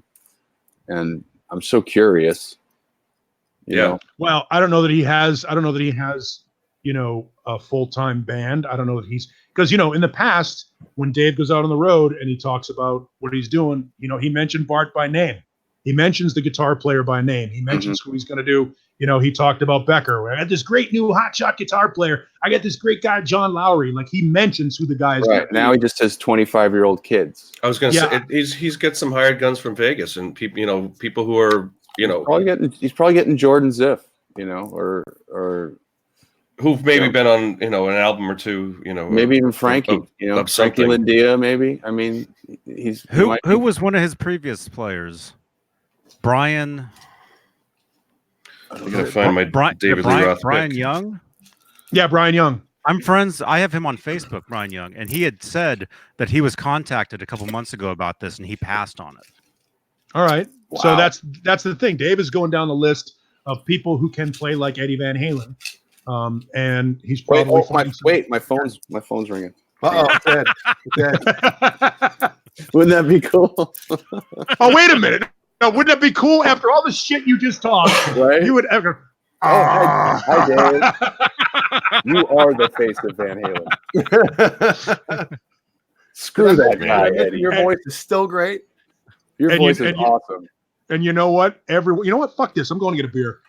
Man, he'd be lucky to have you, man, Caleb. That would be, man. I'd head out to Vegas to see that. Absolutely. Yeah, well, I couldn't pull the Vive shit off. Well, dude. Sure, you could. By the way, you got to keep wearing the get up you wore at the pool party thing. Yeah, that's it.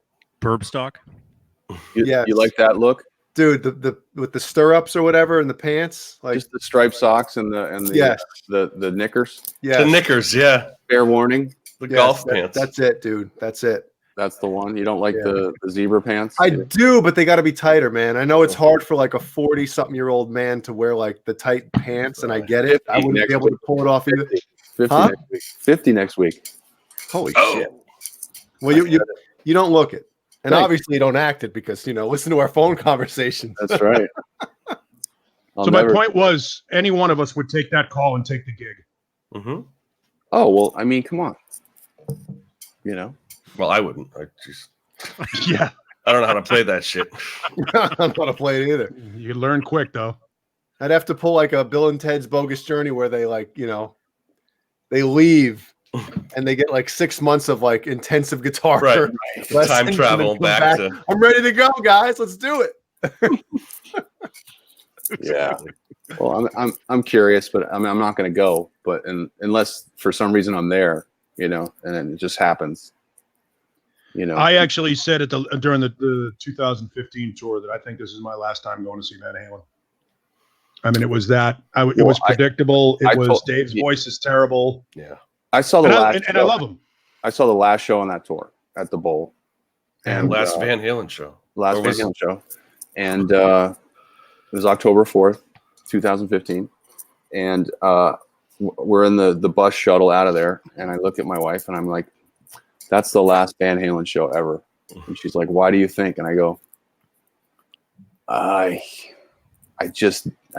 have a feeling, like it was in Ed's eyes, like they were going through the motions. It was just in the vibe. And I remember Dave, the last few shows of that tour, was saying, I've had some of the best times of my life on, sharing a stage with you, Ed, like basically saying, it's been fun, man, And then there were rumors that there was like a 10-year contract that they signed with Dave when he got back in. He was like, and it felt like that. They, a record and, a few tours. And, he got back in like what, end of 2016? 2006. And then it went till 2015. So it's almost like this 10-year window where they had to stay with Dave. They couldn't do anything else. You know, Irving Azoff's running the whole show. They don't even talk to each other. They meet on stage. They all go separate ways. Well, that happens with Aerosmith too, though. Aerosmith, they don't really talk to each other. They meet for the hour and 15 minutes they play, and they have 5 separate dressing rooms. And John Bianelli goes to the dressing room and shows them the set list for the night, and then so that they know what they're playing. And then, of course, the set list is on the prompters and shit that's on stage. And it's a business. It's a complete business arrangement. That's amazing, right? And having been in bands, I don't know that I could do that.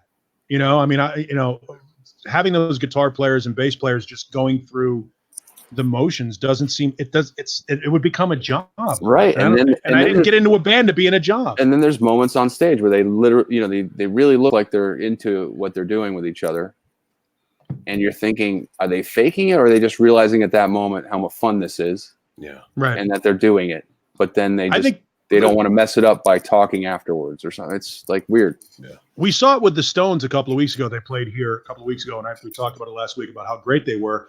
I saw genuine enjoyment. Like, I think those guys, you know, for all because they're old, they're in their 70s, and they're like, can you believe we're still doing this? We're still doing this. You know what I mean? I saw genuine. Still joy. the same guys. I mean, except for is The it still Ron Wood? And Ron Wood's still in. Yeah, there's 4 of them left still. Right. But they were, and Chuck Leavell is still there, and he's been there on the last 4 or 5 tours. So but you could see they were having fun, and obviously we all know that a part of that is show business, but I think a part of that is, you got to have genuine joy. Look, we play music for joy. None of us are getting rich doing it. Those guys are. So if you can get rich and have fun, why wouldn't you? And a band like the Stones, and even in the Van Halen situation, they've got fuck you money. Yeah. So they don't need to do this anymore. Why are you doing it? Dave is doing it because he can't live without the adulation. Mm-hmm. No. He can't turn it off. He can't. Ed is a CEO of a guitar company now. He's done. He doesn't have to do anything. I bet you that Fender deal, he doesn't have to leave the house, and he can bank as much as he does on tour. He's probably made more money off the EVH gear brand than he did making Van Halen records. Sure. Yeah, he doesn't even go anywhere. They come up there with stuff, and he signs off on it. That's it. They keep. It's like Sammy with his other ventures. He made way more money from everything else, tequila and but Sammy is definitely more like business. He's a businessman who's a great lead singer. But some people like me, I wouldn't be able to run a business if my life depended on it. And I don't think Sammy's doing music for business. I think he genuinely loves to connect with his audience. He's a different kind of performer than Dave. Dave goes up there to be seen, and Sammy goes up there to see his fans. Dave is a very lonely guy. Oh yeah, he's a very lonely guy. He didn't get enough attention as a kid. I don't want to compare him to anybody, but he's like another really famous guy who has no friends, who's very. Keep going. He has a very important standing in the world right now, and we don't. Right. Well, that's it. Yeah. Self-loathing. Yeah. Give Caleb a shovel. Give Caleb a shovel. You know what I'm saying, though. Like that. Yeah. You can figure out a lot about a human being by who their friends are or whether they have any. Yeah. The thing about Sammy that I think is funny is the only negative stuff that I've ever read about Sammy Hagar is people commenting on posts about Sammy Hagar with "Get over it, Sammy. You're not in Van Halen anymore." But everybody in the music industry, they love Sammy Hagar. I've never heard any negative stuff about him, and it might be out there, but I haven't seen it. It seems like universally recognized as a nice guy. Yeah, and I've never once thought, Sammy ruined the band. I never. Yeah. Am I partial to early Van Halen? Yes. Yeah. But I'm partial to Edward Van Halen. It has nothing to do with who's singing. It has nothing to do with it. If that guy it comes down to the songs. The songs. Yeah, the songs and what he's doing. It's always been about what he's doing. He could have anyone singing or no one. I don't care. Yeah. But there's a lot of people, and you see it on the Eddie Van Halen Facebook page, that are so venomous towards Sammy and it's like it's like he stole their girlfriend or something. You know, it's like really, really, you know, like get over it. This is it's Eddie Van Halen's band. Okay? Yeah, it's not like there's no excuse for that because it's not like Sammy infiltrated Van Halen and then got Dave kicked out. Dave was out and then they got Sammy in. It's, you know, so it's like I understand. Yeah, what did they want him to do? Fold up the tent? Yeah, right. And we don't really know the real story. I mean, part of me, I go back and forth. Part of me is like, they wanted to get rid of that fucking guy. He was crazy. He's nuts. And you know, and he controls so much. And then there's Roth's story, which he has said in the past. I don't know if it was on his radio show or when he was on Stern. I forget which one it was. I don't want to get into that stuff, but I mean, you can. What is it? The Extreme album. You know, 3 sides to every story. You know, there's your story, there's my story, and then there's the truth. So, yep. But I, and then Gary Cherone comes in, and then is the first CD I ever returned to the store. Gary was fucked from the get-go. Yeah, there was nothing. I mean, if Sammy Hagar can't get out from underneath that shadow in 11 years, what chance does Gary Cherone have? As talented as he is, and he is very talented. He may be the best pure vocalist that's been in Van Halen, the best pure singer that's been in Van Halen, because he can do all of the stuff that both of those guys do. You know what, though? You know what I mean? You know what? And I like Extreme. I think that's a great band. His voice just is too, you know, it's 1993. It's just he does this scream all the time, and it's not my cup of tea. You know, there's no variance to it, you know, and he really just seemed nervous on that record. Like he just was doing something he didn't want to do. He was doing what he was told to do. He was doing what he was told to do. He was doing what he was told to do. And he was under a lot of pressure. I remember getting that record, and the pressure. I remember listening to that record and then going like, "All right, I'll put it on again and see if it's better." You know, like it's not right. Do you remember doing that though? Like, I'll listen again. Okay, I'll give it another shot. And then being even more of like bent out of shape about it, like, oh, it really does. Well, it was the first time you actually thought, like, what's going on with Eddie? Like, what's going on here? Well, I don't know about these songs have 7 parts. Like, I didn't buy it. On? I didn't bother buying it. Yeah. I just kept my security copy. There you go. Yeah, I don't know. See, oh wow. I was always a fan. I was a fan of Extreme very early. And still am. I actually me and Jeannie listened to 3 sides to every story today. It's funny because I mentioned that, but fan of Extreme. And when I found out so I was 21 in 98 when that album came out, but I remember as soon as I found out that Gary Cherone was in Van Halen, I was like, I just knew it wasn't going to work. Yeah. It's just, I heard his voice and it's just like, that's not going to work in Van Halen. I felt like you guys are going to take me down that street now. Yeah. Well, you know, I don't want to go down that street. John and I have a different perspective on it, having seen Extreme in clubs before they got signed. And Nuno is clearly influenced by Eddie. In fact, Nuno is what Eddie, had he continued to evolve as a player, might have become.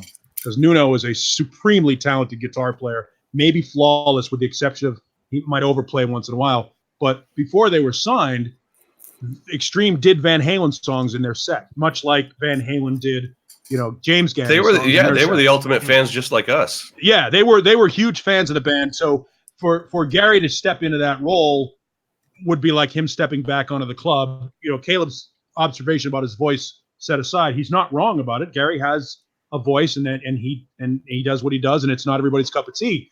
But that band, you know, he was certainly not placed out of his element. It was a natural place for him to be, but it was you can't force chemistry. Just because, you know, we're going to go back to what we were talking about with Roth. Just because he can get somebody that can play like Eddie Van Halen doesn't mean that they're going to connect in that same way. And I think that's what happened with Gary. Gary sang like Sammy and moved like Dave, and none of it worked. What if the songs were better and they actually had a producer in there helping the vocal melodies? You know, like it was doomed from the start. No matter what you say, it did. I mean, no matter what you can do, they should have just toured first. You know, toured and played all the older songs. And didn't then Gary made say a he record. he thought that would have been a better situation? Yeah, he wanted to do that first to sort of lay the groundwork and gain that chemistry and have. They didn't do that with Sammy though, you know. Let's take it away from Van Halen for a second. Let's go to the O2 Arena. It's 2007. Led Zeppelin just finishes their that one show that they do for Ahmet Ertegun. All right, great show, Celebration Day. Yeah, Robert Plant doesn't want to do the tour. We all know for a fact Miles Kennedy was in there with them. Led Zeppelin goes out on the road. It's Jason Bonham with John Paul Jones, Jimmy Page, and Miles Kennedy as Led Zeppelin. What happens? I don't know. What's the background from that? I don't know. So that was something that was proposed without. They rehearsed without Robert Plant. Yes, they rehearsed. Ooh. Both Miles Kennedy and Steven Tyler were involved in that. Steven Tyler walked in and didn't know the words to all the songs. Steven Tyler was off the wagon at that point. He has had a couple of different relapses, which has been out.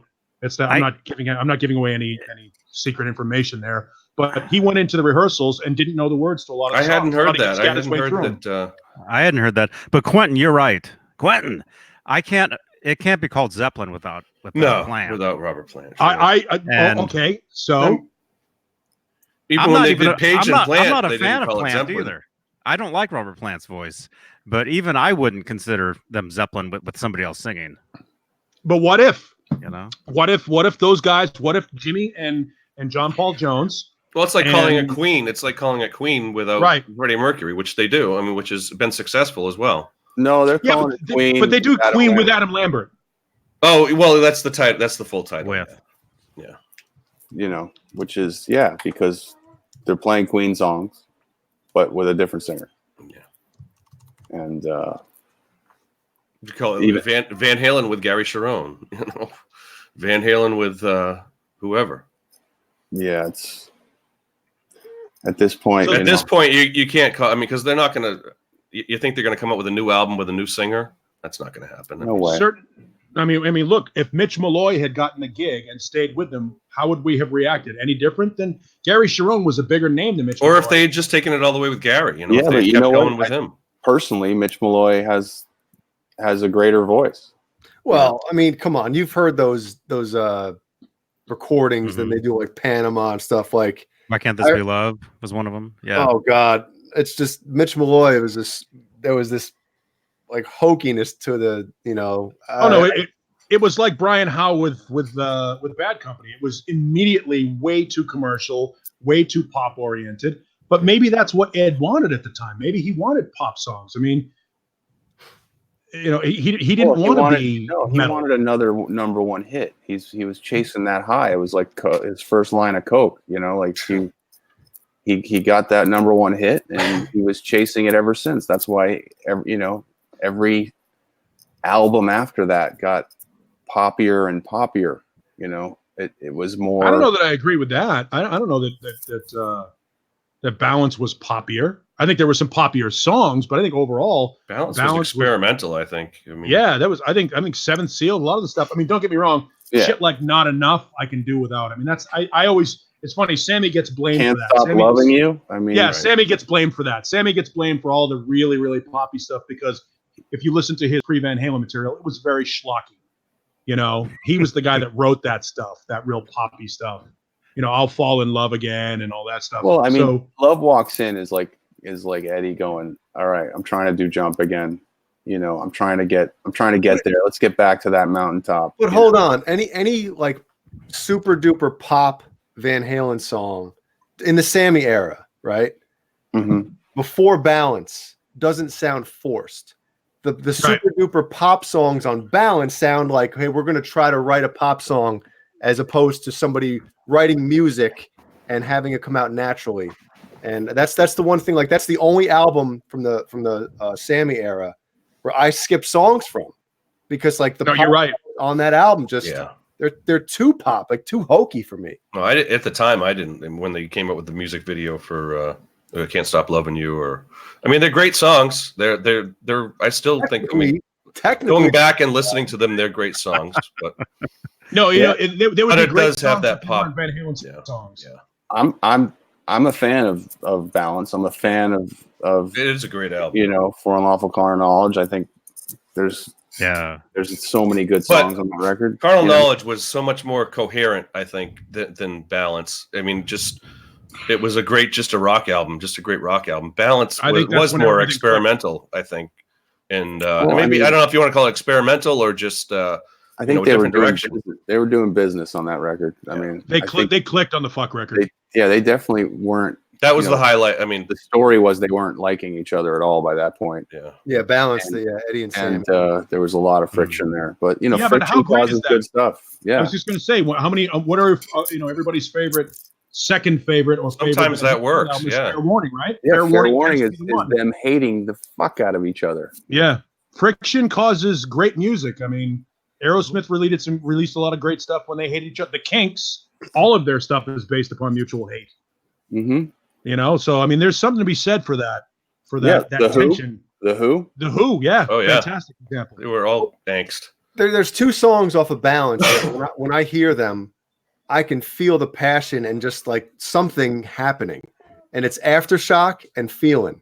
Those 2 songs, there's something about the energy that comes out for those 2 songs on that album that are just like, yes. You know what also you can add to it, and I think is one of their most beautiful songs, is Take Me Back.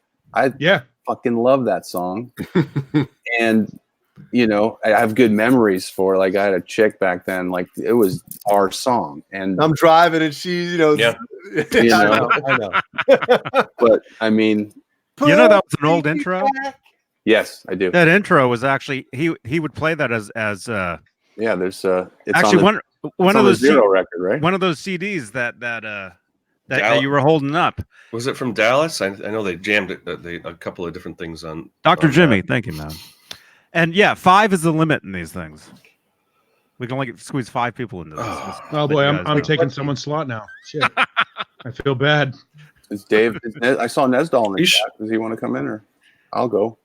I'll give Dave my spot. I'll split. Is 5 really the limit? Everybody's leaving. I can tap out. John Biel, we all can split. I can get out. If you want me out, I'm out. No, I'm saying. Isn't this your chat? How about we all wrote your showdown? Mine. That's what Johnny tells me, but Suicide Pact. It's still Johnny's show. The Suicide Pact. We're all gonna. Oh leave. yeah. It's still Johnny's show. Who doesn't get a word in edgewise? I know. He chooses not to. Let me see. Well, I can leave. I think. No. Can I leave and put somebody else in here? No, I'm leaving. No, if you leave, I'm leaving. Look, I don't belong. This is not my house. Too. No. Michael Smith. Oh my goodness. Stuff, yeah, Michael Smith is saying he can't jump in. Well, he's saying he just can't. What if we open another YouTube window, right, and somebody else's channel? I'll put it on my phone. I'll put it on my monitor behind us. Yeah. We open up another channel, and then we have those channels just connect back and forth. Yeah, the audio into all. Yeah, all right. It's a good idea. Anywho, I was going to say something and I forgot. Dave, this is your spot. I'm in your house. As long as there's no bozos. Oh, wait a minute. And it was like $50. Uh-oh. Does he get the shirt? We're gonna wait here. Drum roll. Anything until he gets back. You got the drum roll? Oh, he's still looking though. See how many times you can hit it. That's what she said.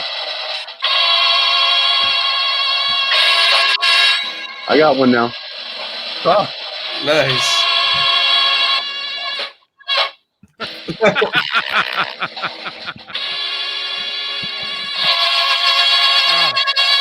Oh man. Oh my gosh. Oh yeah, the Discord. You guys jump in the Discord, man. Actually, right. It's been going strong. Dave, jump into the Discord. I can patch you into the Discord. Oh, there you go. That's perfect. Oh, Jay, how are those pickups? Oh, is it the real deal? Man, the clarity and the articulation, and I've never had. Great. What? They look great. Yeah, they are cool. This is a super high gain humbucker. It's the Ragnarok. But I can't find it. I have the fucking book. Like there's there's a lot of mids in this pickup, but I've never had like a high gain super mid pickup that isn't like harsh, super smooth, and the single coil split on it is just like, what? How is that even possible?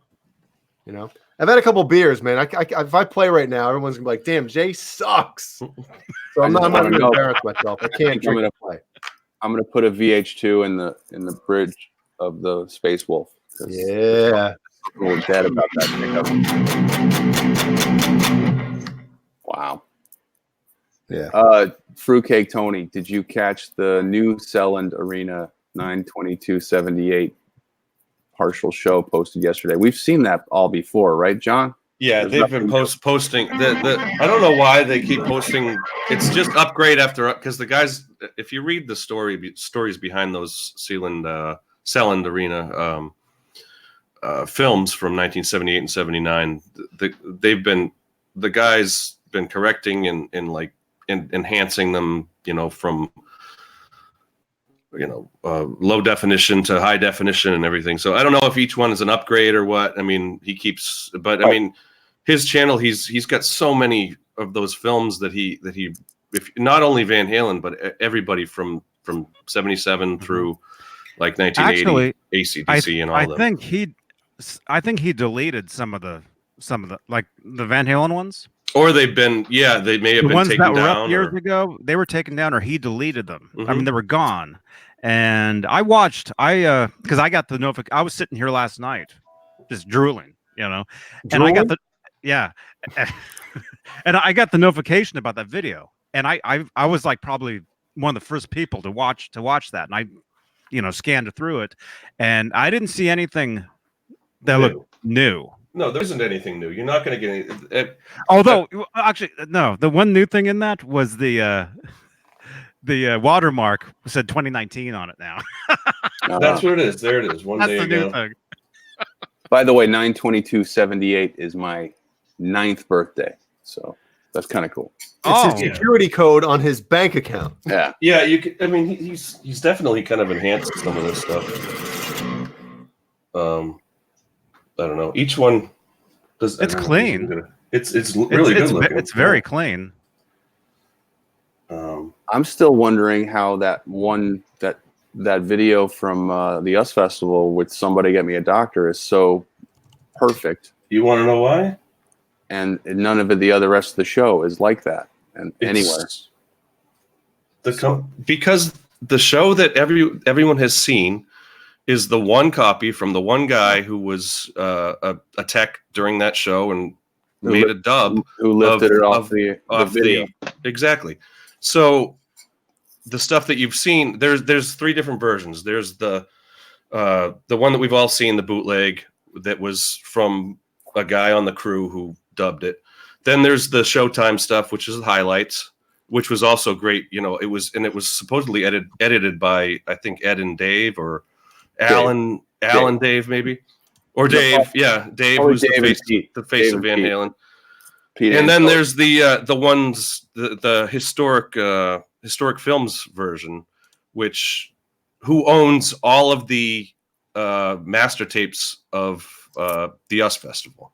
So they put together, someone on their staff put together just either it was an edit that never went anywhere, or it was something that somebody on their staff just put together as a highlight. And if you go onto their website of historic films, they've got dozens of, not only just US Festival stuff, but all kinds of rare, video stuff. And what we're talking about, everybody, is if you type in "Somebody Get Me a Doctor" high quality or high definition, there's a version of that whole, but it's not high definition or whatever it is. It's high quality, and it's better than anything we've seen. Yeah, and you can see Frankenstein's screw holes. It's unbelievable, and plus that's a great part of the show, because in the middle of Somebody Get Me a Doctor, it was definitely someone who knew what they were doing when they posted that, because that's the clip that everyone wanted to see. Yeah, they do pieces of I'm So Glad, and then obviously the unreleased Girl Gone Bad is in there too. So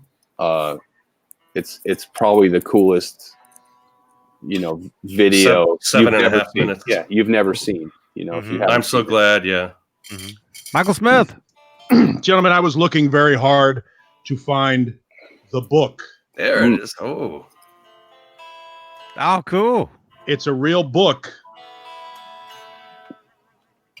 really? Yeah. Did you know it was a book? No. It tells you how to spot a bozo. When was that written? Let me look. Hang on. You're gonna make me do this on me. Now, was it pre-84? Oh yeah. Oh, I wow. think. Are there any Canadians? 1984. Are there any Canadians with Fu Manchus in there? Wow. Just kidding. What came first? Did Ed inspire the book, or did the book? No, It seems like the book doubt it. inspired Ed. No, that was around. It says 84. 1984. wait. Published in Los Angeles too. John Biel. Is No John Biel? Bozo's book. Let's check What's it the out. history? What's the history behind No Bozo? Remember I guess it Bozo the says in that Clown? book. Bozo the Clown. We had Sure, him on yeah. when I lived in Illinois. He was on TV. Every city had a Bozo. In the Yeah. In Boston, Bozo. it was a guy named Frank F. Roosh. Frank F. Roosh was Bozo in Boston, and he just died recently. It was a big deal. He worked for Channel 5 in Boston. Yeah, Bozo was like it was like one of the first franchises. You could franchise Bozo. Before Krusty.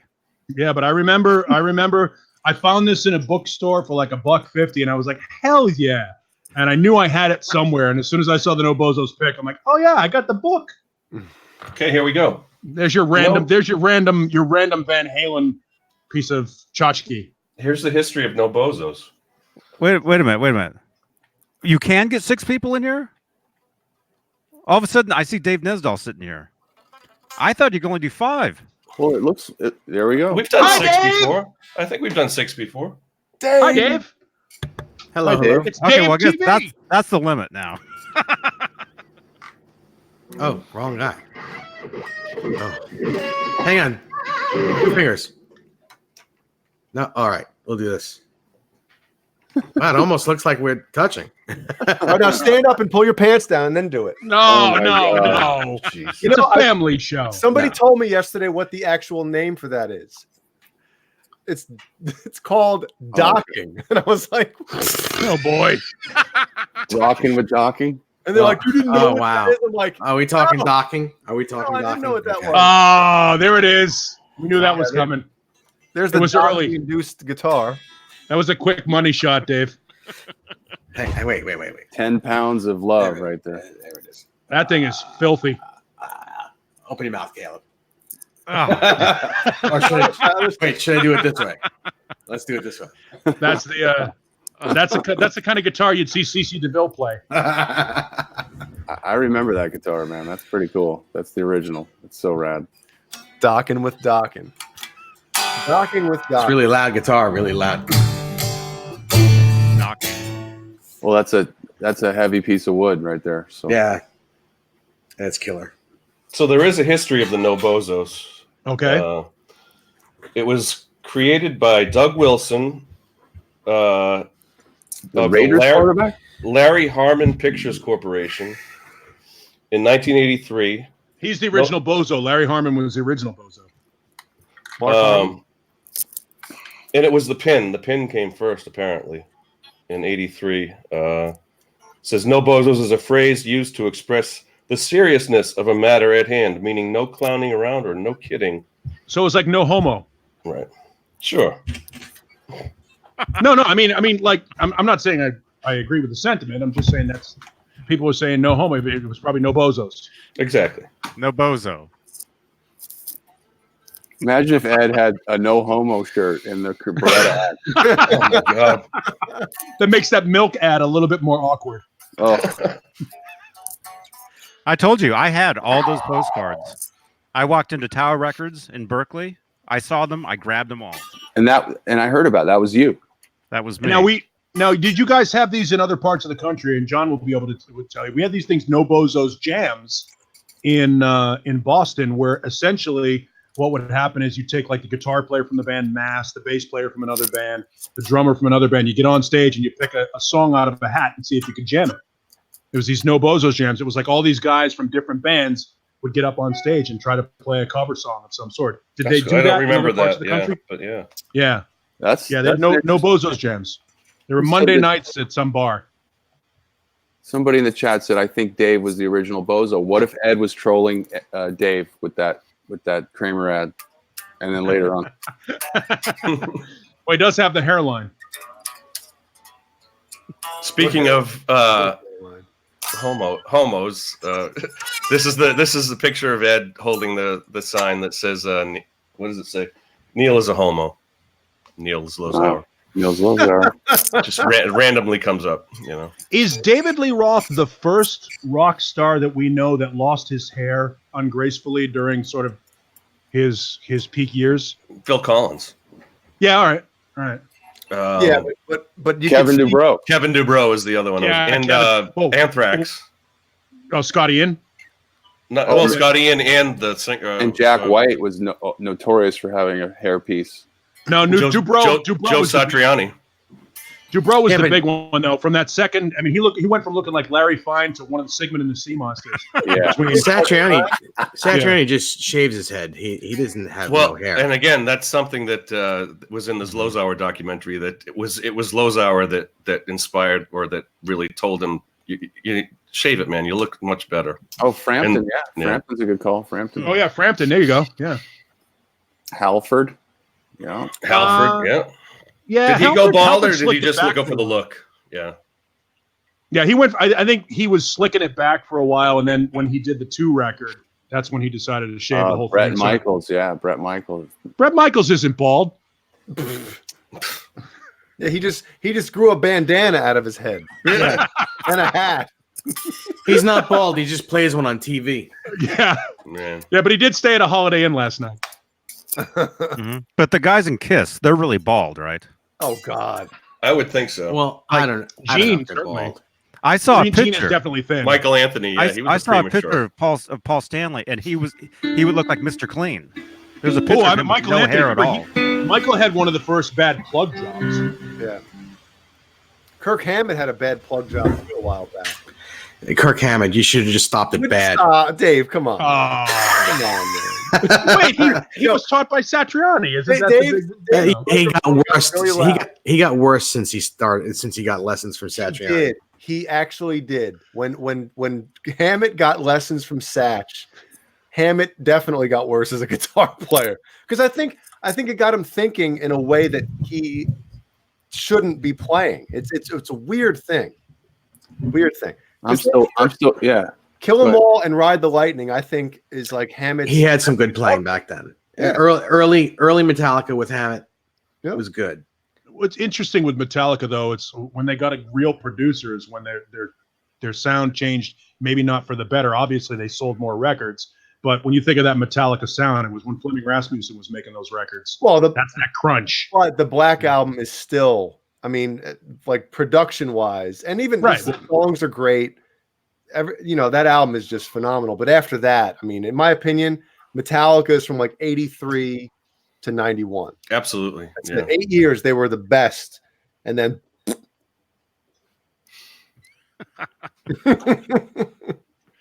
I think that sound, that Fleming Rasmussen sound, that crunchy sound, I think Anthrax sort of co-opted that sort of same guitar sound, that sort of scooped mid sound.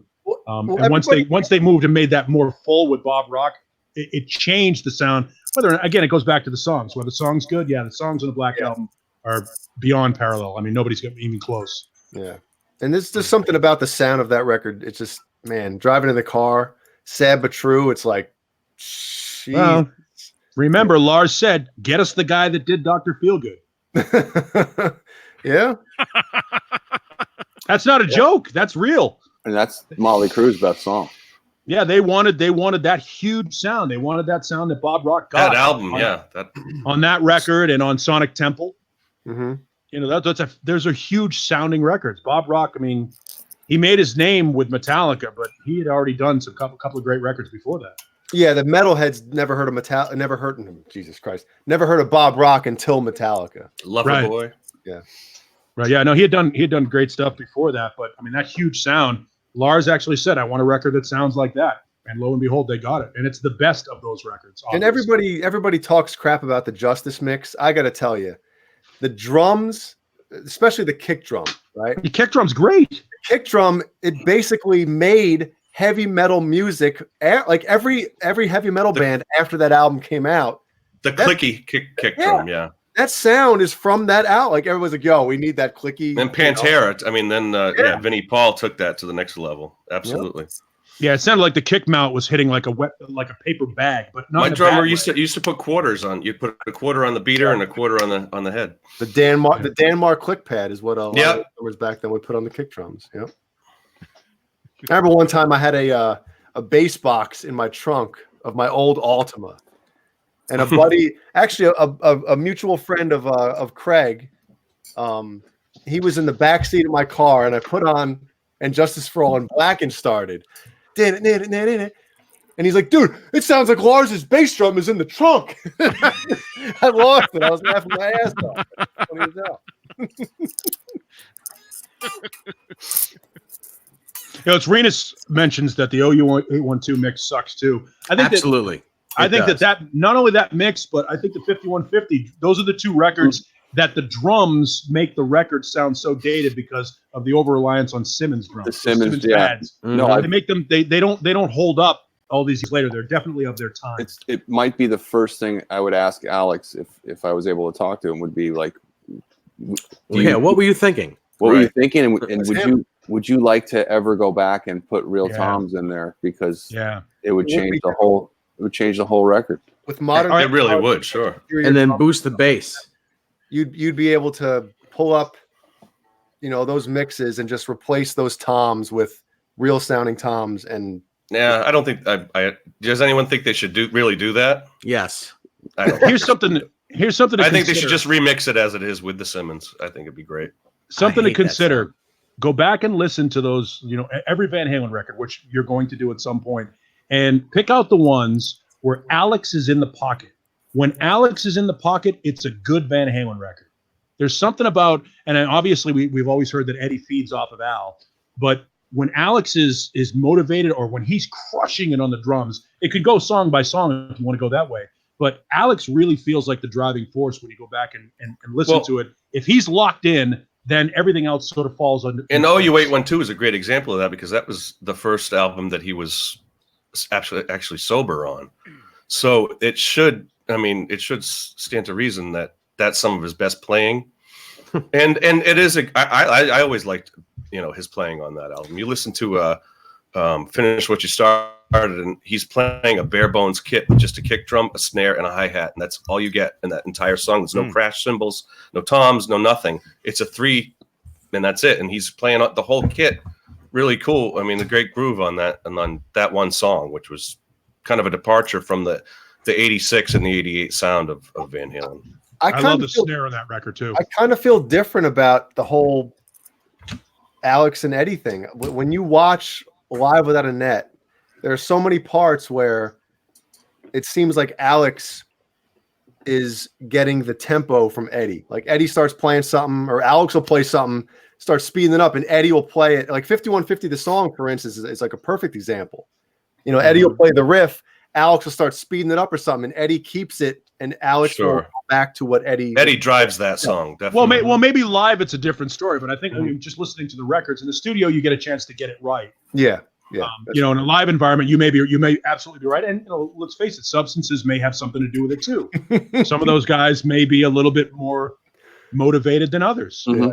I think Alex even helped arrange a lot of those songs. Mm-hmm. Like when they would jam, Alex would say, "Hey Eddie, that's a great riff." Actually, Roth said in one of those interviews that he arranged all the Sammy songs. Right? Yes. Exactly. Yeah. Roth said he's the David Lee Roth is the Vinnie Vincent of Van Halen. It was his idea to put the Atlas guy on the front of 51. Yeah. And Caleb, didn't you hear that Roth also tried to get Alex to not use the Simmons toms on 5150? He thought it was a really bad choice. This is David Lee Roth. I invented Van Halen. Oh my God. No, I think I owe David an apology for jumping into his Gene Simmons. Sorry, Dave. Earlier tonight. we could go all day on. Oh, you don't like that? You don't like? No.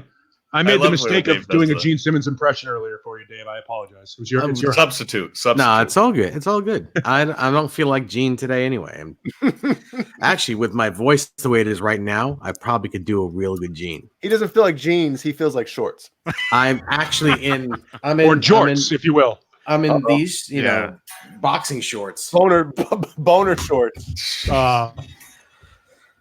This is Gene Simmons of Kiss. I like wearing my boxing shorts. I saw you drinking. I was like, oh, here it goes. I was. What do you think I was going to spit take? I was thinking of Dave Nesdahl today because Where Have All the Good Times Gone came on my shuffle in my car. And Dave and I agree on a few things, but the one thing I love Dave about is we both think Diver Down is the best sounding Van Halen record. Absolutely. Because it's so raw and there's not a lot of crap on it. It's just the band. And they're in the prime of their lives. Like they are just locked in. And that song to me is amazing. It's an amazing song. And I can't believe it wasn't bigger in their careers as far as getting a lot more. I know it's a cover. I know like Bowie did a cover of a Kinks song and then Van Halen did it. I freaking love that song. Alex's snare doesn't sound better in any song than that one. It's the best sounding snare drum. Well, Go listen to that song, everybody. It's definitely a cover that sounds like Van Halen. Like Yes. they made that song their own. Yes. When I first heard that record, and I was 12 years old when I first heard that record. Mm-hmm. But I didn't know there were covers on that record at all, except for the Roy Orbison song. Streets. I didn't know that. At 12 years old, I didn't know Dancing in the So Streets you read was a the liner cover. notes. Yeah. I didn't know that. I was 12, and just the year before I had found out what Van Halen was. Mm-hmm. What's So a Van Halen? yeah, I didn't know what a Van Halen was. So I think Diver Down gets a bad rap. I thought that whole record. Go ahead. Go ahead, Dave. Sorry. I know. I just thought that whole record was them. I didn't, other than the Roy Orbison song, So well, they call it a cover album, but I mean, but back then I didn't know. But I wasn't. They into really it like took on those songs as their own, except for maybe "Pretty Woman," which is a tribute, and "You Really Got Me" was on the first album. Those are the real, just kind of real cover tunes. Taking the song and just playing it the way it was played on the album. Johnny's opinion on this, or not opinion, but just take on the whole Diver Down cover. Few words. Yeah, just a few words, Johnny, but don't get too crazy. Just a couple. So you have 3 words to say. Diver Down. That's 3 Diver syllables. Down I think Diver Down gets a bad rap. I think that if you were to find a record that encapsulates everything about the original Van Halen, it's contained on Diver Down.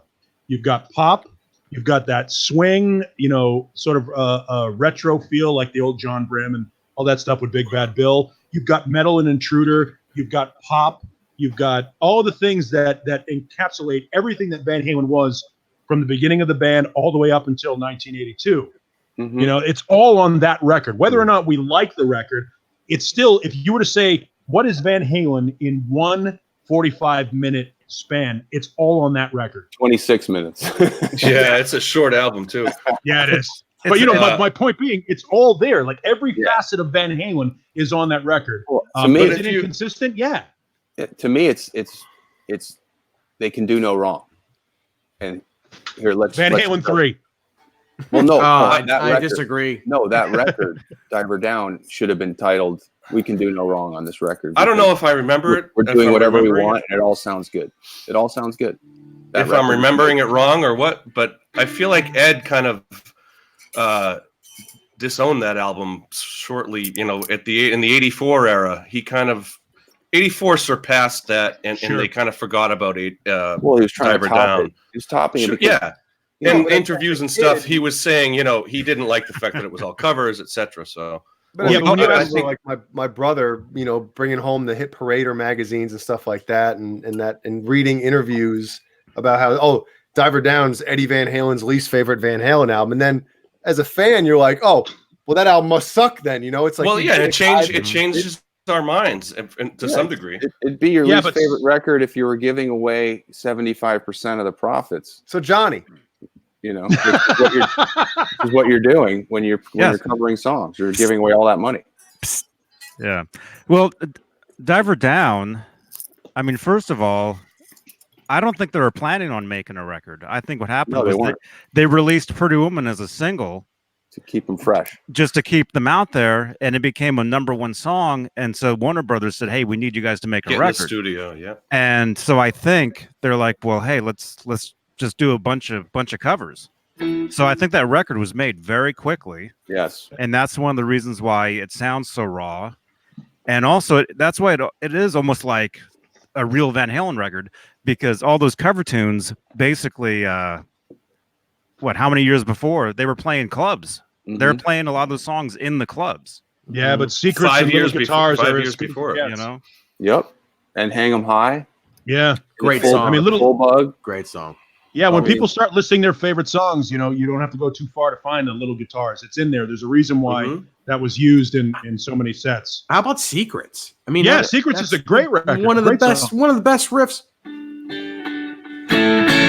And Ed loved promoting that great. too with the Steve Rosen interview. I mean, I think it was Steve that when he's kind of debuting that for the first time and describing it, the fact that he got a 2-neck guitar for it, and it's the 12-string, and it was the production that went into that. Ed was proud of that song, and I think they all were.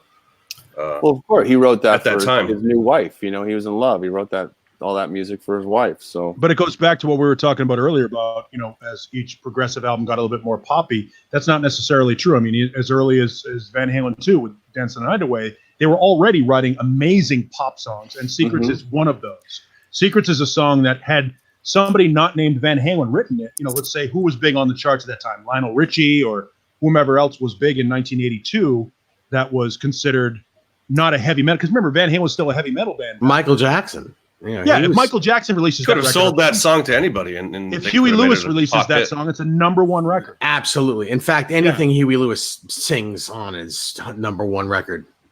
In 1982. Well, even I would go even later than that. Huey's very underrated. 84. Sports 84, 85. Yeah. I like you. I'm a Huey Lewis fan. Me too. Huey Lewis plays with Thin Lizzy. Thumbs up. I'm in. Good enough for Thin Lizzy. Good enough for me. Mm-hmm. Go back in time. That was my first concert. Sports. Huey Lewis? Huey Lewis. That was my first concert. Yeah. Right on.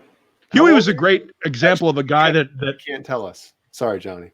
Huey was a great example of a guy that publicly looked like he was very, very acceptable, but behind the scenes was completely debaucherous. You know what I mean? Wasn't he a jerk to like his bandmates? Well, yeah. I mean, the news. I mean, it was like what's the joke? There's no hotel room for the Pips. The news it was Huey. There's the name on the marquee is Huey Lewis and the News.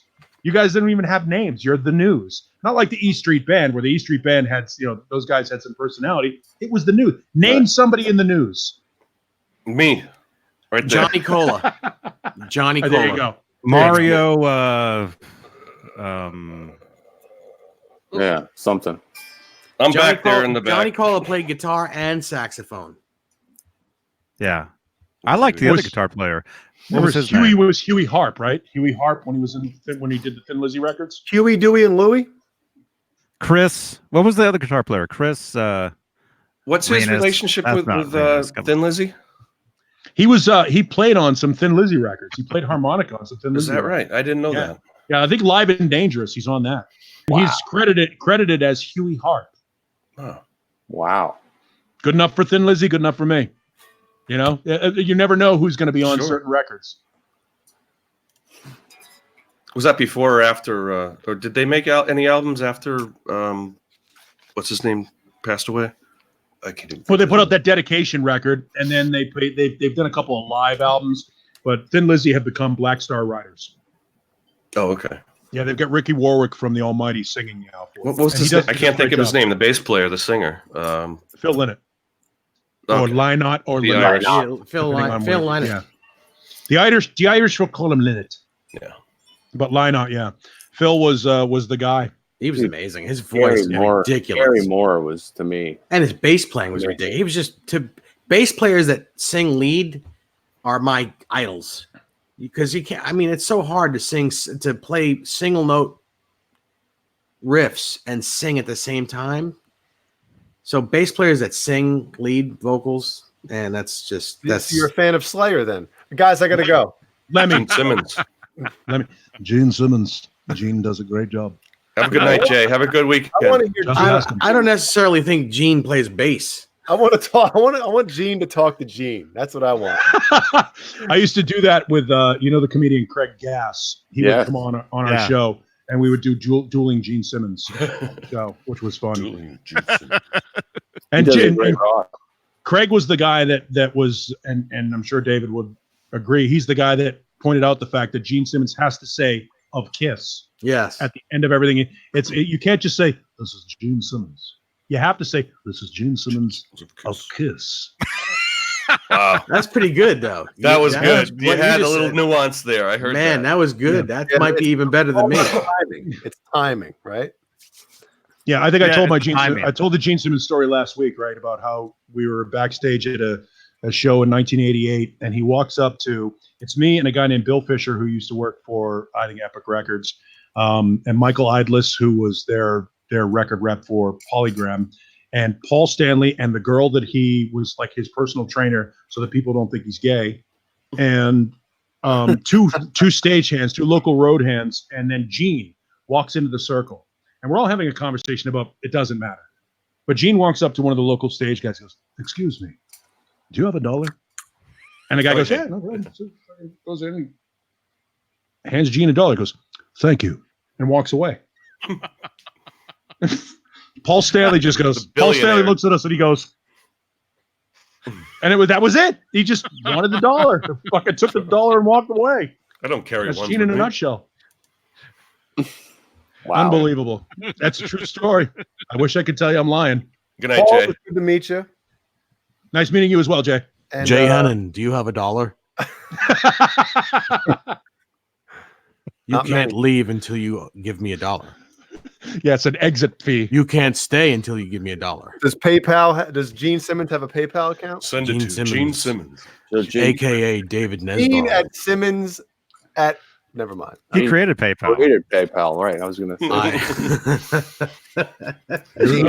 Oh man, I'm sorry I didn't think of that. Kiss Currency. Kiss Currency. The Kiss Currency cruise. Kiss coins. Oh boy. Kiss coin.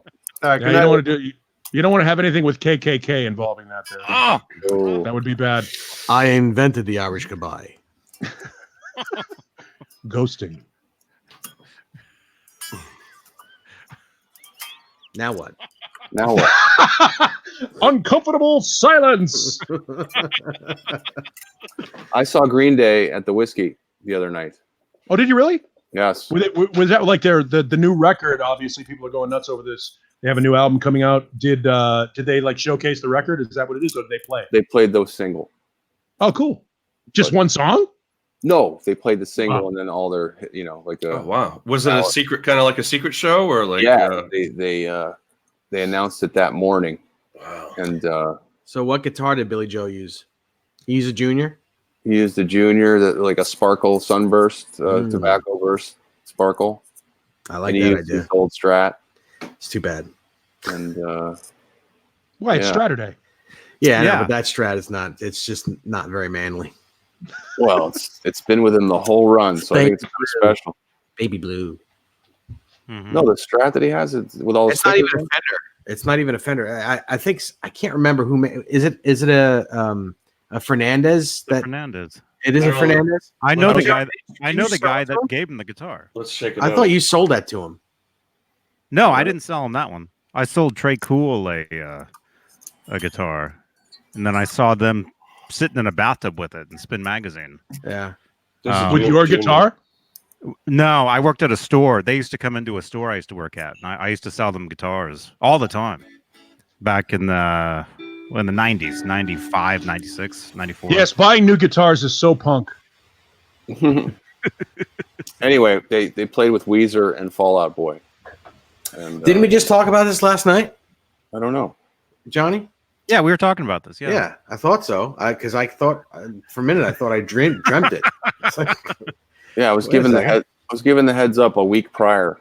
So when I figured out that it was going to be that day, I sort of drove by. I was in the area of the whiskey, and then I just drove by, and there was already a line of like 45 people. I thought they were tearing the whiskey down. No, the Viper Room has a little time to live, is what's going to happen. So it's across the street. Down the I was block. under the impression that pretty much everything on Sunset was going away, with the exception of the Rainbow, and that it was all going to be redeveloped. What are they trying to do? Be 48th Street in New York? No, I think they're trying to Vegas up the Strip. They want to put like resorts there. It's pretty interesting, but sad. So, what's the name of the Irish Airbnb. bar? The Irish bar on the Strip there, on the corner, just as it bends. Fuck, I can't remember the name of the place. It's like this little Irish bar. It's got a little patio. I watched the Lennox Lewis Klitschko fight. Oh, it's like Red. Is it like a Red place? It's like.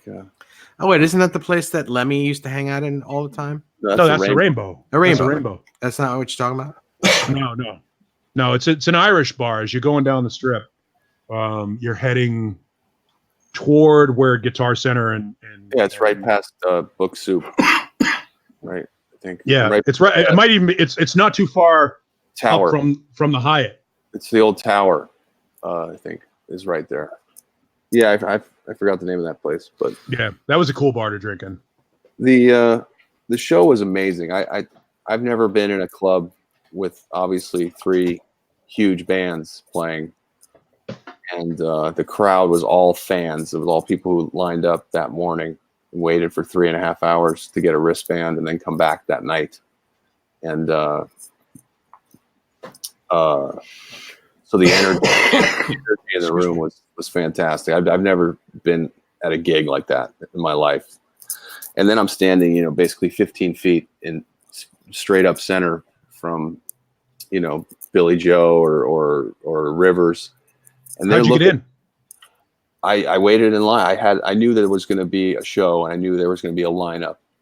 So I was in the neighborhood at the time, and I just went by, and there was already a lineup. So I just jumped in line, waited for 3.5 hours.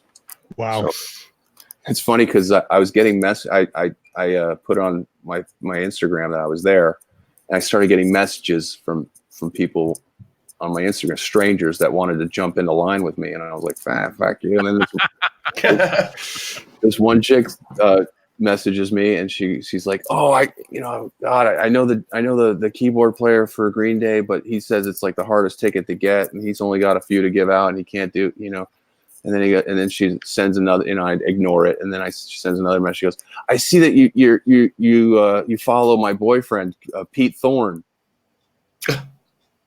And okay. So I'm like, Who are you? So anyway, long story short, she comes down and jumps in line with me, and I get her in, and I give her a shirt, and hopefully Pete Thorne's going to wear this in a few weeks when he gets back from Europe. Nice. That's it. Never miss an opportunity. But no, don't. And and she was really nice, and except Pete Thorne's he's gonna contact you, and he's gonna say, well, if you give me $2,500, I'll wear your shirt and say that you're the best band in the world. I hope not. That's how Gene Simmons would do That's it. how Pete Thorne does it. He's a businessman. That's how that's what he does with his Pedals. his pedal demos. Yeah. He calls the companies, and he says, listen, I like your pedal, but if you want me to say something good about it on social media, you got to give me 10 grand, and I got to keep the pedal. That's what he charges, like 10 grand. Wow. Pedal payola. Yeah. Anyway. Hey man, if you've got a brand, you need to cash in on it. Yeah. People love that Pete Thorne guy. They just love him. They trust everything he says. Ned just heard something. I remember you wanted to say hi to him. I ran into Pete Thorne at NAMM at the EVH booth one year. Mm-hmm. And I was talking to Dave on the phone. I'm like, hey, I gotta go. Pete Thorne is right here. And Dave's like, let me say hi. He's like, put me on the phone. he's a hero of mine. I mean, I like the guy. I've since said hello to him several times. I mean, we've spoken plenty on on Facebook. We've definitely, but it is what it is.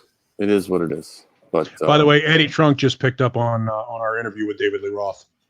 Nice. Barely credited us. Of course. It's Eddie. Eddie and I are friends, but thanks for the credit, Eddie. I just got a buddy of mine just hit me up. He just hit me up on Facebook and said that Eddie Trunk had ran with our interview this week. That's cool. Cool. That's cool. That's I awesome. gotta reload on beers. Me too. I found a cool video this week. You know me and searching for my videos, and this is Warrant 2000, starring me on Spotlight. I'm on Spotlight there, and here's the Warrant pick. Cool. It was actually a really good set. I mean, it was just another show back in the day, among 60 or 70 during that year, and but watching this, it's a cool, and there's this whole story behind that show. There was several power outages leading up to Warrant playing, and they didn't think the show was going to happen. There was the storm, I guess, that night, and literally, 4 or 5 during the opening acts, they barely got their set in. It was power outage after power outage, and then, and I remember the crowd was getting really restless, and so Janie Lane came out, and we had a megaphone because there was no power, and he's like, we're going to do what we can and just hang around, and it turned out to be, I mean, the crowd was so into it. They played a lot of like rare songs. They played, I guess they don't always play Uncle Tom's Cabin. They played that, and it was like went over really well with the crowd. But check it out on the Discord. This is Warrant starring me on Spotlight. Cool. Back at the old Hampton Beach Casino Ballroom. Their singer now is a kid from Phoenix, a kid named Robert Mason, who is basically the fill-in singer for everybody. Oh, is that right? Yeah. He was in Lynch Mob for a while. He's on a Cry on Love record, as David will attest to, and is now he's been the lead singer for Warrant for a while. He's done a couple of records with him. Talented kid, really good singer, and he's also the guy. I think he has ghosted for Ozzy as well. Oh wow. Yeah. Ozzy's had a ghost for 25, 30 years. So yeah, Robert Mason was the ghost for a while. Here, Soda Pop Soda wants me to show the old. There it is. Yeah. Nice. That's What did you dub that? The Space Wolf. Space Wolf. That's right. Yes. Needs a new bridge pickup. What's the matter with that one? It feels dead. It doesn't come close to the USA. It just doesn't have it. So. Really? Yes. So, and did you check the wiring? Maybe there's a loose solder, cold solder joint. Because I mean, those pickups were taken out when it was. It was in the special before that, the Japanese special, and it was like that kind of in that. Oh, really? Yeah. So I don't know. Okay. I don't know. All right. Well, all right then. Not all right then. So I might inspect. Yeah, I know Pariah for sure, but I'm getting this bare knuckle thing from people, and I'm intrigued. So I love my Pariah pickups. They're in my two Van Halen builds. Mm-hmm. I have a Van Halen 2 VH2. Yeah. What do you think? What do you think? It's a great sounding pickup. I have it in my Vitas Garolitis guitar. Okay. Well, I might slip that in the Space Wolf. So I'm thinking about taking the Screaming Demon out of this guitar and putting a probably an old JB in this. Not a JB. Probably an old JB. What came with it originally? In this guitar, it was this guitar. It was Screaming Demon in this guitar. Oh. Now, why would you modify it if that's the guitar you wanted? Like if you're buying a guitar specifically for that guitar, why would you modify it and change it from what it is that you want? Well, I was never a fan of Screaming Demon pickups. It just like I play this guitar and I play the Yellow Tiger that I have with a Pariah pickup in it that I love, and that guitar just sounds much bigger and breathes more than this. Paul's asking though is since that's an original George Lynch guitar, don't you want to kind of leave it like as is. Yeah, you bought it for a reason. I bought it. I bought it because it's green and because it's got a maple neck, which I love. It's got a reverse hockey stick on it. But it also has to perform the way I want it to perform. And right. If it doesn't, how many actual rock stars guitars do you have in your collection? Actual. This is not one of his. I thought it came from him. No, this came from Mancuda. This is not one of George's Mancuda guitars. got it from him. No, not this guitar. This is just a custom shop. Like maybe it's not a one-off, but they didn't make very many maple neck ones of these with the banana headstock because the green ones normally come with that chainsaw headstock. I thought that Mancuda. First of all, he would never part with one of George Lynch's original guitars. He would never do it. And if it was, it would be so much fucking money that I couldn't. I was on until this very moment. I thought that. Oh yeah, if this was one of George's guitars, of course I'd leave it the way it is. It's interesting to me because I own several Les Pauls. I'm a big Les Paul guy. That's my favorite guitar of all time. And I own several of them. And you say to yourself, well, why would you own several? You just buy one that you like and then load it with the pickups that you want. But the ones that I have different pickups in them. And I just sort of assume if I want that sound that I want out of that Les Paul, I grab that guitar. Right. And I leave it. It's like, you know what I mean? It's almost like a different colored shirt. Yeah, the shirt is the same, but the color is different. Right. So I always wonder why somebody would spend the kind of money that you would spend. And it's certainly not criticizing you, Dave. I'm interested because all the guitars that I buy, I leave them original. I don't screw them, not because I can't, but because I bought the guitar because I liked that guitar the way it is. I understand. The thing is with, go find another one of these. No, I agree with you. It's a unique guitar. And for it it needs to also perform because my guitars are not just wall hangers. They're not. Right. So why wouldn't you just buy a guitar or do a build that has that paint scheme on it? Because I wanted an original ESP. Okay. I wanted the original guitar, but it also still needs to perform the way I want it to. I agree. It was from informational purposes is why I asked. And by the way, I could never paint one like this and have it look exactly like this. The paint jobs I do, the paint jobs my company does are not pro paint where it's nice and shiny the way that Craig Stofko does. I don't have because I've never done one. I've never done one like that.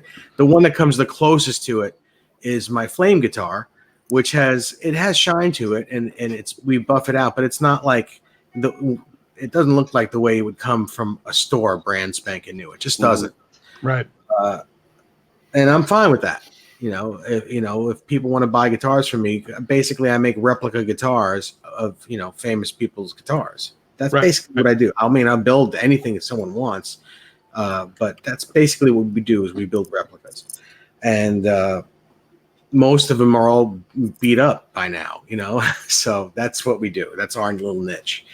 But I've always wanted a Kamikaze, but always wanted a green one. I hated the production one with that cutout headstock. I always liked the hockey stick headstock because of course Eddie Van Halen, except for this is backwards, left-handed. Sure.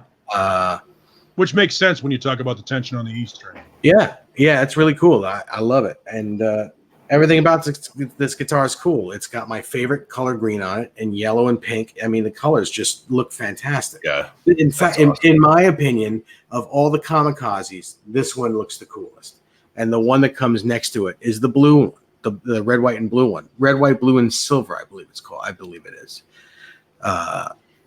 Just the coolest colors.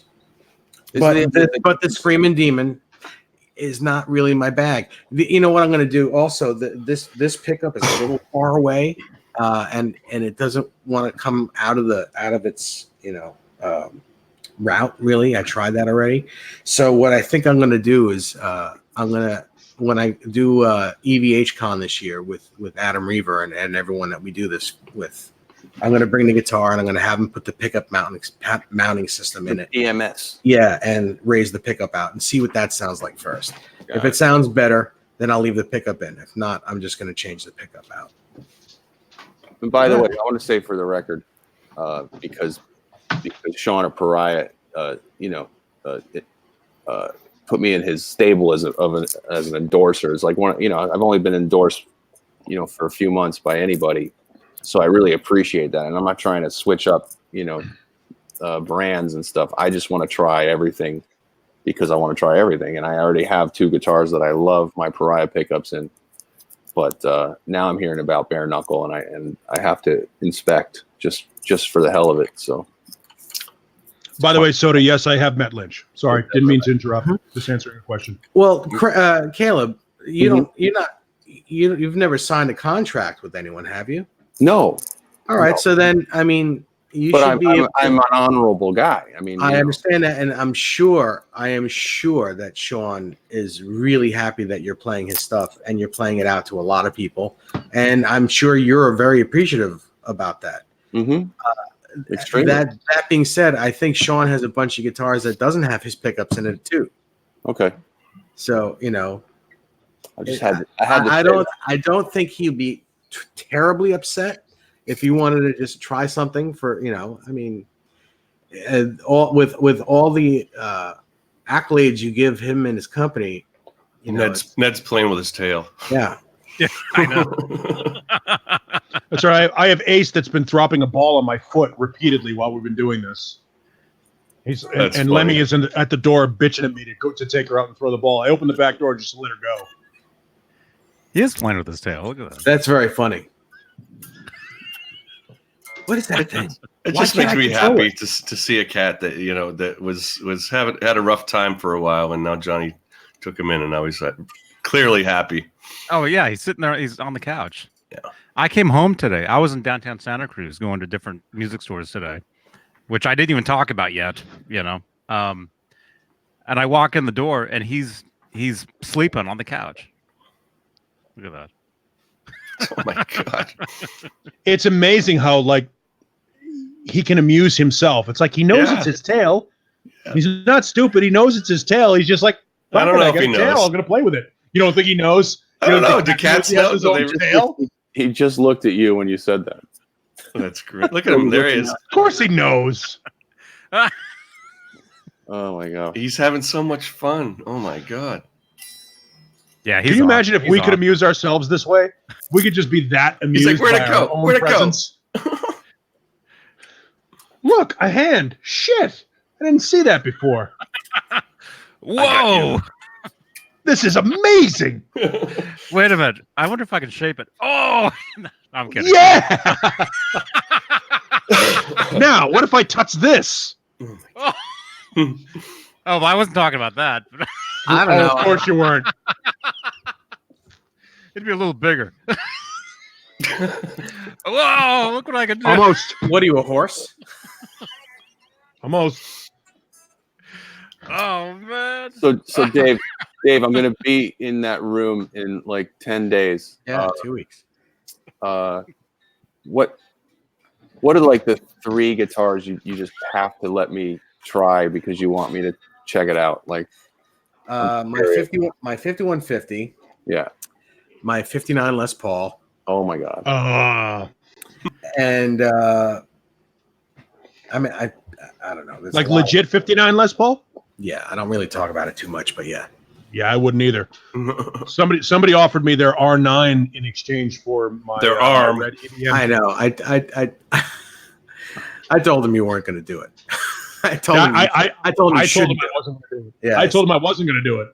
Yeah, but it's still beautiful. You have a legit 59. Good for you. Yeah, I'm excited. And what else? I mean, everything else pretty much you've played. I mean, not of mine, but I mean, everything else you can pretty much get your hands on. Maybe the flame guitar, something that I've built. I don't know. Stuff that I've built, stuff that you can't normally get your hands on.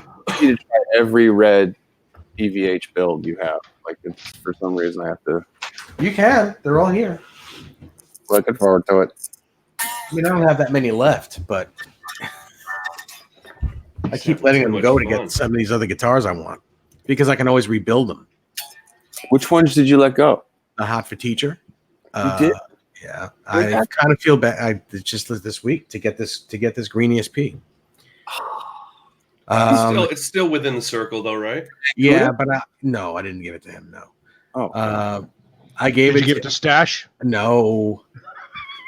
I gave it to the Sorry. guy. I gave it to the guy that gave Jay his yellow Ibanez. Oh.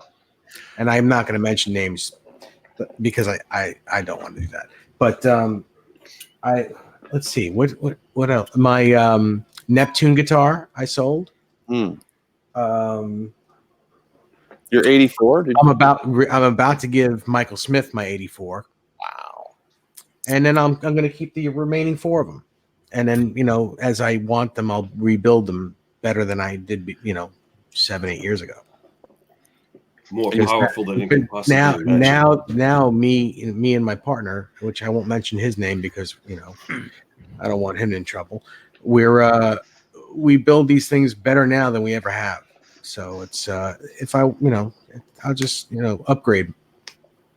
Not to mention the ones I've given away are bad because they were great, but we kind of have it down pat now. By the way, I just want to put out there, if anybody in the chat or watches this in the future, near future, is in the LA area and has a Shark guitar, I need to borrow it for a photo. So just put it out there. So we'll find you a Shark guitar, definitely. Come on. You know what I'm finding is the Circles guitar, the Circles Stripe series, is selling like high at a premium on eBay now. Like that one seems to be the one that everybody wants. A lot of them. Yeah. Because they discontinued that one. Yeah. It's just interesting. McKnight had one and he was looking for a lot of money for it.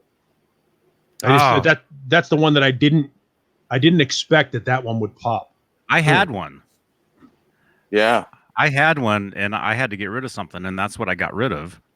And it ended up going from one guy to another guy who knew it was mine. He tagged me on Instagram saying, "Look, I got Johnny Circle's guitar." Did he pay a premium for it? From that guy? Like because it was yours? Did you autograph the body? Yeah. Are you willing to deliver it to his house?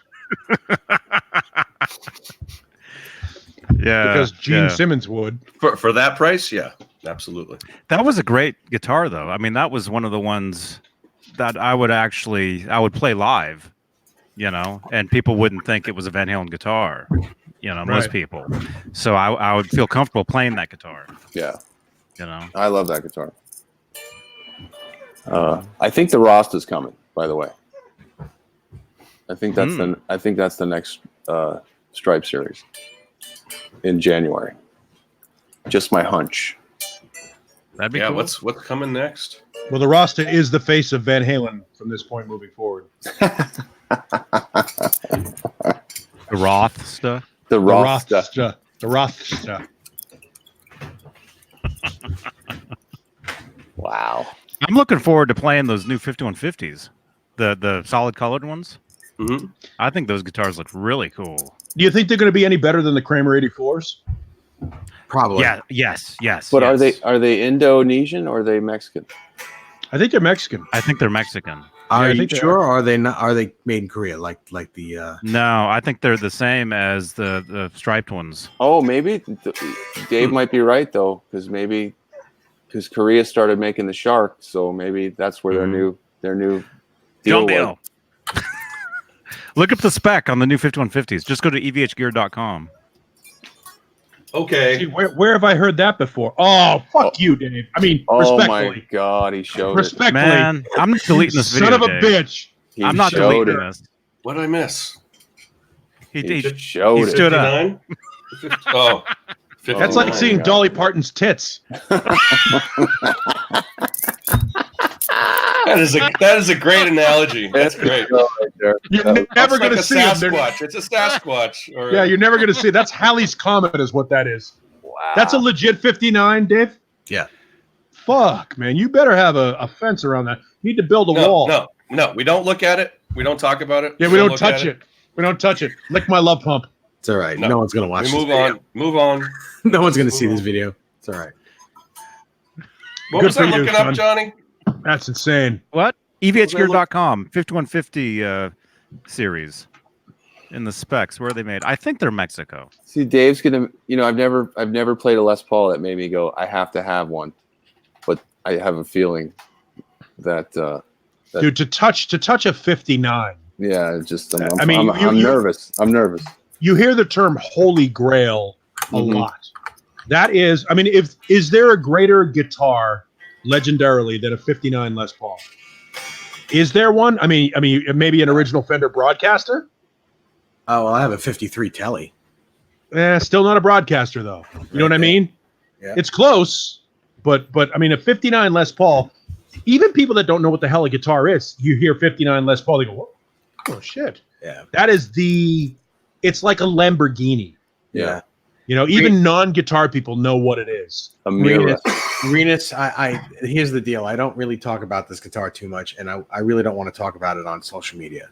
My apologies, Dave. I won't. That's okay. I mean, like I said, this is kind of like a showing it for a second is fine because he's proud of it. But I don't really tell people too much about it. I don't want to put the story out there because I don't want people to start saying, "Hey, I want to see your," like important people like Joe Bonamassa coming to my house. Oh, let me see your 59. No. You wouldn't let Joe Bonamassa take a look at it? Well, yeah, I would, but then he'll offer him 30 grand for it. And I don't want to sell it. I have one. I don't want to get rid of it because I'll never be able to own one again. I have a Mickey Mantle signed baseball. Same thing. Wow. It's not the same thing because it's not worth the same amount of money. But there's something to be said for owning. Yeah. No, and I'm not a Yankees fan, but there's an argument to be made that Mickey Mantle is the greatest baseball player to ever play the game. So to have an autographed baseball from Mickey Mantle is I don't know if it's a status symbol. I don't know what it is, but it's like you have something that is the greatest of all time, and to have that close to you, it's just nice to have it. I have an A-Rod signed ball. Not the same. Yeah, not quite. Not at all. That's like having an R9. Yes, it's impressive. Don't get me wrong, it's impressive, but it's not Mickey Mantle. Mickey Mantle is arguably the greatest baseball player of all time. Yeah, Johnny, I can't find where they're made. Yeah, I'm looking too. I think they're Mexico. You're probably right. I think they're made. I mean, let's face it. The striped series 5150 guitar. Yeah. It's the same guitar without the paint job. Yeah. Yeah. So why not? You just take the bodies and you just send them off to a different place, paint them one color, and send them on their way. It's the same guitar. I'm sure. In fact, it's a lesser guitar. No offense intended, but it's a lesser guitar because it doesn't. When they stripe those things up, they do it by hand. It's an intricate detail thing. So it's a lesser guitar, not because it's lesser component-wise, but there's less hand work that needs to be done to build the guitar.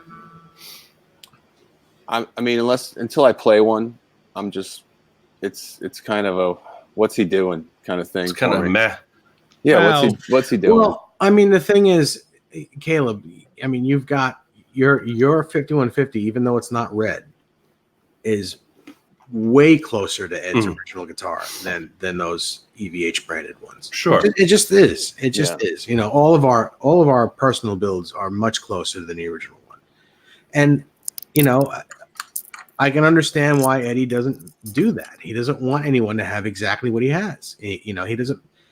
It is what it is. And they clearly weren't trying to, especially with the second pickup, and it's a tribute to the 5150. It's in the style of the 5150. Still an amazing sounding guitar. You and Dave, I mean, it's essentially a two pickup pacer. Closer. Yeah, it's a two pickup pacer, is what it is. Yeah, this is the original Nerd Halen build right here. Is that a Craig? No, I did this. That's yours? Yeah. Yeah.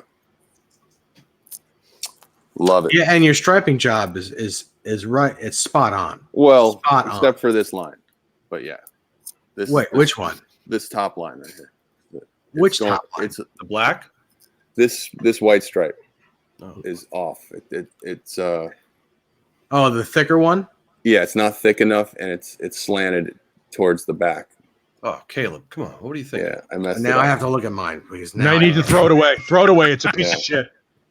That's what Gibson would do.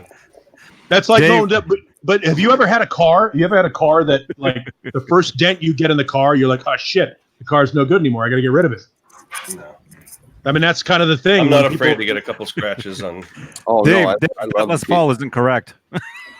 Yes, the Les Paul is wrong. I'll take it off your less hands. of a Paul. Yeah, you see that white line? It's pretty straight. It's not slanted. And it's not as thick as Dave's, by the way. Yeah, see, Girth matters. Dave's is thicker. Yeah. Oh, and you don't have the seventh tuner. Well, his is a new looking guitar. Mine isn't. Yeah. I love that people pay a premium for relicking. What a joke that is. Play the guitar, you'll fuck it up. Yeah, but if you're looking to make a replica like the way, Yeah, no, I know, I get it. No, I know what you're saying. Yeah, but people are buying, relic guitars because they want it to look relict. Like, yeah, it's like buying pre-torn jeans. Exactly. Like, Thank you, Dutchie. There we go. Awesome. Nice job. Yeah, he says they're made in Mexico. He saw a photo. Just saw a foil of it.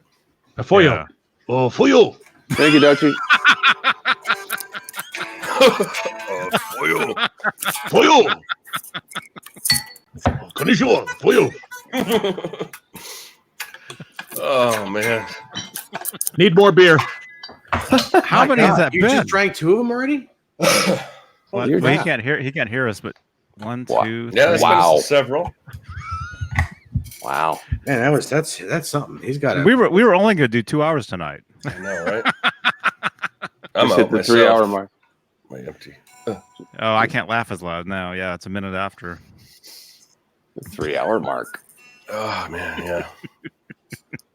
Hey, by the way, I'm starting. I'm going to be a driver's ed teacher. Starting to do studying driver's ed. I'm going to be teaching driver's ed soon. So. And you're not a football coach? No.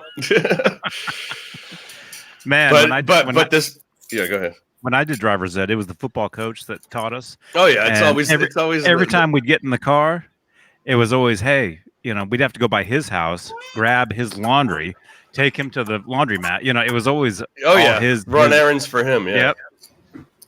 Yeah. When I did driver's ed, we had a Porsche. Like it was they had they had the stand. They had, and actually, I had a Geo. They had a Land Rover that was owned by Brad Whitford from Aerosmith.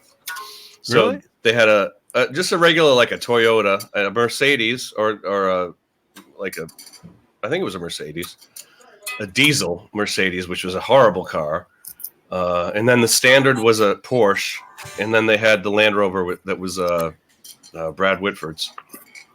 But anyway, so this past week we were watching all like the kind of gore videos and the gore like don't drink and drive, that kind of stuff. So don't drink and drive. Oh, they Be still safe. have Be safe out there. Red asphalt. Do they still have that? The videos from the That's not what we were watching, but I years ago I found a great DVD of a compilation of all those Red Asphalt and the guys that made those. I was actually in one of those videos. Oh, not one of those. A victim? Were you a victim or a spectator? I wasn't. I was one. I had a speaking part. Oh, it was. I did a video. Remember the 2 crash test dummies? Mm-hmm. The 2 guys. Sure. I was in a video. Well, it wasn't that, but yeah. What was that from? Was that just like a PSA, or was that It was a PSA. actual... Remember, Okay. it was Garfield. It was Garfield's voice. Oh yeah, doing those. Lorenzo Music is that guy's name. That's his name. Is that right? Wow. Garfield. Thank you. Garfield. Lorenzo Music. Garfield or Bill Murray. Right. Yeah. But anyway, I was this was in Lincoln, Nebraska. That's where I lived, and for the school system, they made a video, and somehow I ended up an actor in it. Me and a friend of mine who was my drummer at the time. We were in a band at the time. It was me and him and those 2 crash test dudes.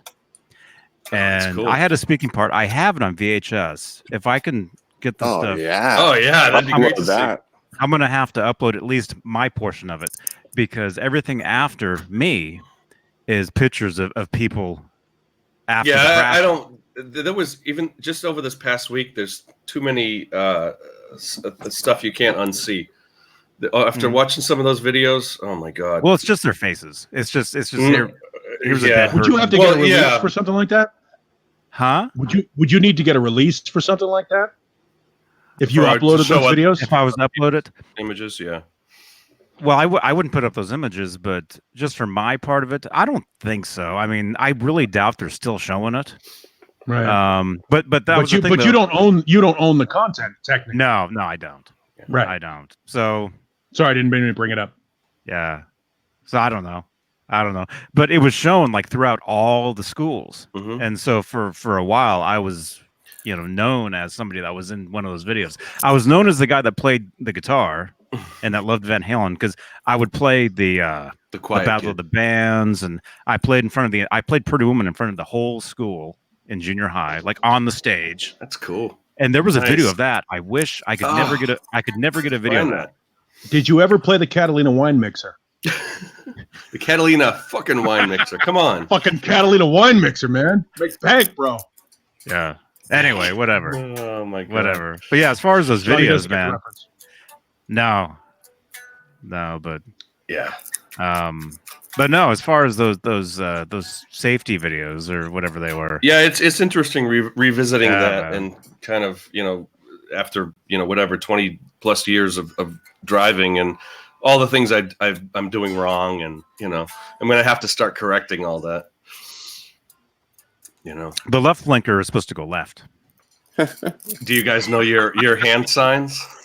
I never learned them. No. Right, left, slow down. I just learned this one. There you go. Which way am I going? But you're not a Star Trek fan. How could you know that one? I'm not. I'm surprised I can even do that. Oh, man. It's from playing piano now. Since I'm playing piano now, I think that's why I can do it. There you go. Paul, have you seen this one? Oh, I have not. What did you build that? Yeah. What is the body? Vapor trails. Look at that. Vapor. That is pretty cool. The chemtrails. Chemtrails, sorry. Chemstrat. Now, what was it? This is an old Tom Anderson. I've had this guitar since I was 16. Bill Asher. I didn't know that. That's cool. Bill Asher put it together for me. It had a black and cream bowling ball paint job from Pat Wilkins, who did the Red Ripley, the Red Cloud Ripley, at the same time. And this neck is a Tom Anderson neck, and it's from the same year that the Frankenstein, when he put the hockey stick on the Frankenstein. And it looks just like it too. So it's a sister neck to that neck from the same, like literally in the same half a year, I believe. What's Do you think it's interesting? 9/22? That's my birthday. Oh, that's what I thought. Okay. Yeah. Do you think it's interesting that back when Tom Anderson and Kramer and all these other guys were making the hockey stick headstock, that given the fact that Gibson is now spending all their time now trying to defend their trademarks, that they didn't defend it back then from the Explorer headstock?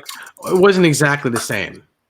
It really wasn't. The Gibson Explorer headstock is really, it's unique in its own self. No. The only other company that's ever done one exactly like it is Hamer. Hamer, yeah. On their Explorers. There's a tilt back too, right? Yeah, and Ibanez also when they did the Destroyer, the original Destroyer. No other company has done, a Kramer's hockey stick headstocks never look like the Gibsons. Mm-hmm. I mean, just because they're hockey sticks, I guess you can, that's people saying, oh, it's a Gibson, but it really isn't. The Gibson ones they're a very special shape. Yeah, that's it right there. Yeah. Yeah, it is different. You can tell. Yeah. Do you think that when they realized that the Explorer was a failure back when it was originally released, it was a failure, so they thought to themselves, all right, well, this is a good idea. Let's take something and sort of variate off of it, because Gibson let that headstock go from any other guitar with the exception of the Explorer back then. Mm-hmm. And they thought to themselves, well, okay, well, that's one of the things that we can sort of take to it that works. And meanwhile, given the string tension on the high E, it doesn't really make sense that, the reverse headstock that's on your Kamikaze makes much more sense given the string length. Right. Soda says, what about the Hamers, which I just said only Hamer did it, but they also changed since then. They have changed their headstock. Hamer's not in business anymore. but they had changed their headstock slightly to make it look different. It's fatter. It's bigger this way from side to side. Isn't the the 51 the EVH 5150 correct? That's the hammer headstock. Yeah. You got to ask yourself, at what point does it become, sort of common knowledge, public domain, that headstock is now indicative of a shape common to guitar making, kind of like the Les Paul lawsuit that they lost with ESP. Here's the deal. Fender headstock too. But here's the deal. I mean, if Gibson is saying that everyone's hockey stick headstock is an infringement of their copyright, then they can say the same thing about the 3-a-side headstocks, any of them, because they're 3-a-side. Right. It's just not. You can't just do it. It's got to be. Yeah, but so many other companies already use the 3-a-side headstock. I mean, that was a great example of what I was talking about, of a shape that's indicative, common to the guitar industry. Mm-hmm. Yeah, I think that that the hockey stick headstock is also now common. It's it's just a common. Or the first, who was the first six in a row? Who was the first 6 in a row? I think Epiphone was, which was owned by Gibson at the time, right? Yeah, before Fender. Yeah, it was before Fender. Actually, what John BL? You actually showed a picture of it. Maybe it was Bixby. That's it, not Epiphone. Bixby, yes, Bixby. All right. And it looks like a Fender head. It looks like like a very crude Fender headstock. I'm shocked at the amount of Go ahead. Was it Merle? Was it a Merle Haggard or Merle Travis? Maybe Merle Travis. That's it. I got it right here somewhere. I'm shocked at the amount of headstocks, the amount of Fender-like headstock they've been able to get away with. Where's the headstock? There it is. Yeah, it's a really stylized kind of Fender-ish. That hook is huge. Right? Like the Washburn. That's a Jewish guitar if I've ever seen one. You can't hide the hook.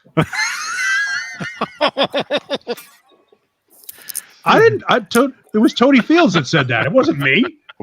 So you can't hide the hook. She was talking to Gene Simmons on the Mike Douglas show. And she was talking, Gene Simmons she had said to him, what if he's just a nice Jewish boy underneath all that makeup? And she said, you can't hide the hook, honey. Whoa. She outed him way back in the 70s. By the way, look at the amount of wood between the E and the B on that. The high E and the B. I mean, Jesus Christ, that has headstock break written all over it. Yeah. Look at how thin that is. Yeah. No string retainer. Yeah, I mean, that's going to go right out of tune. It's not going to stay in tune very well, even though it's not a tremolo. But it also the angles are off too. The low E string is bent up a little bit. Looks like it doesn't go straight. Well, they don't have to really go straight. Yeah, they don't really have to. And has he got a wound? Looks like he's got a wound string or something on. Yeah, it's a wound G. Wound G, absolutely, because they didn't have. What year was this? 47? The G was always wound because I think light gauge strings at that time was 11 gauge. Yeah, built in 47.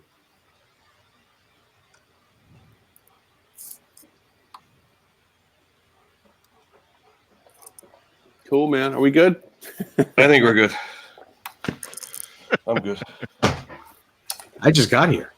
Oh, all right. Yeah, but it's near 3. It's 3:14 a.m. your time. Yeah, I know. Oh, he knows. Well, anything else we wanted to talk about?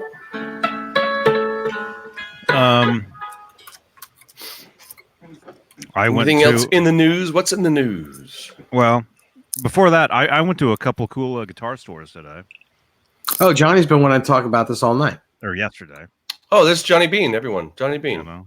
Hello. Over there. That's Johnny. Up here. Other way. Where's Ned? Right here. I'm poking at you. Ned's over here. He's hanging out. But anyway, I went to a really cool guitar store today, independent store, and was introduced to the owner, and he wants to make some videos. Awesome. So it could be cool. What kind of what kind of a store is it? Is it it's a guitar chain? Is it a chain store? Nope, or independent? Cool. It's a mom and pop. Nice. So that's tough. I mean, that's a tough business to be into. Yeah, it's a great store though. It's a great store, and the guy also does. He's one of the head luthiers, repairs. And he took me downstairs. Their entire basement is guitar repair, and it's very cool. Very nice. Cool. And so yeah, actually, I'm going back over there on Wednesday to meet with him and talk about some stuff. And did you say he hired you? He hired you to do guitar repairs? You said no. Oh, I had my headphones off, so I thought you said he hired you. No.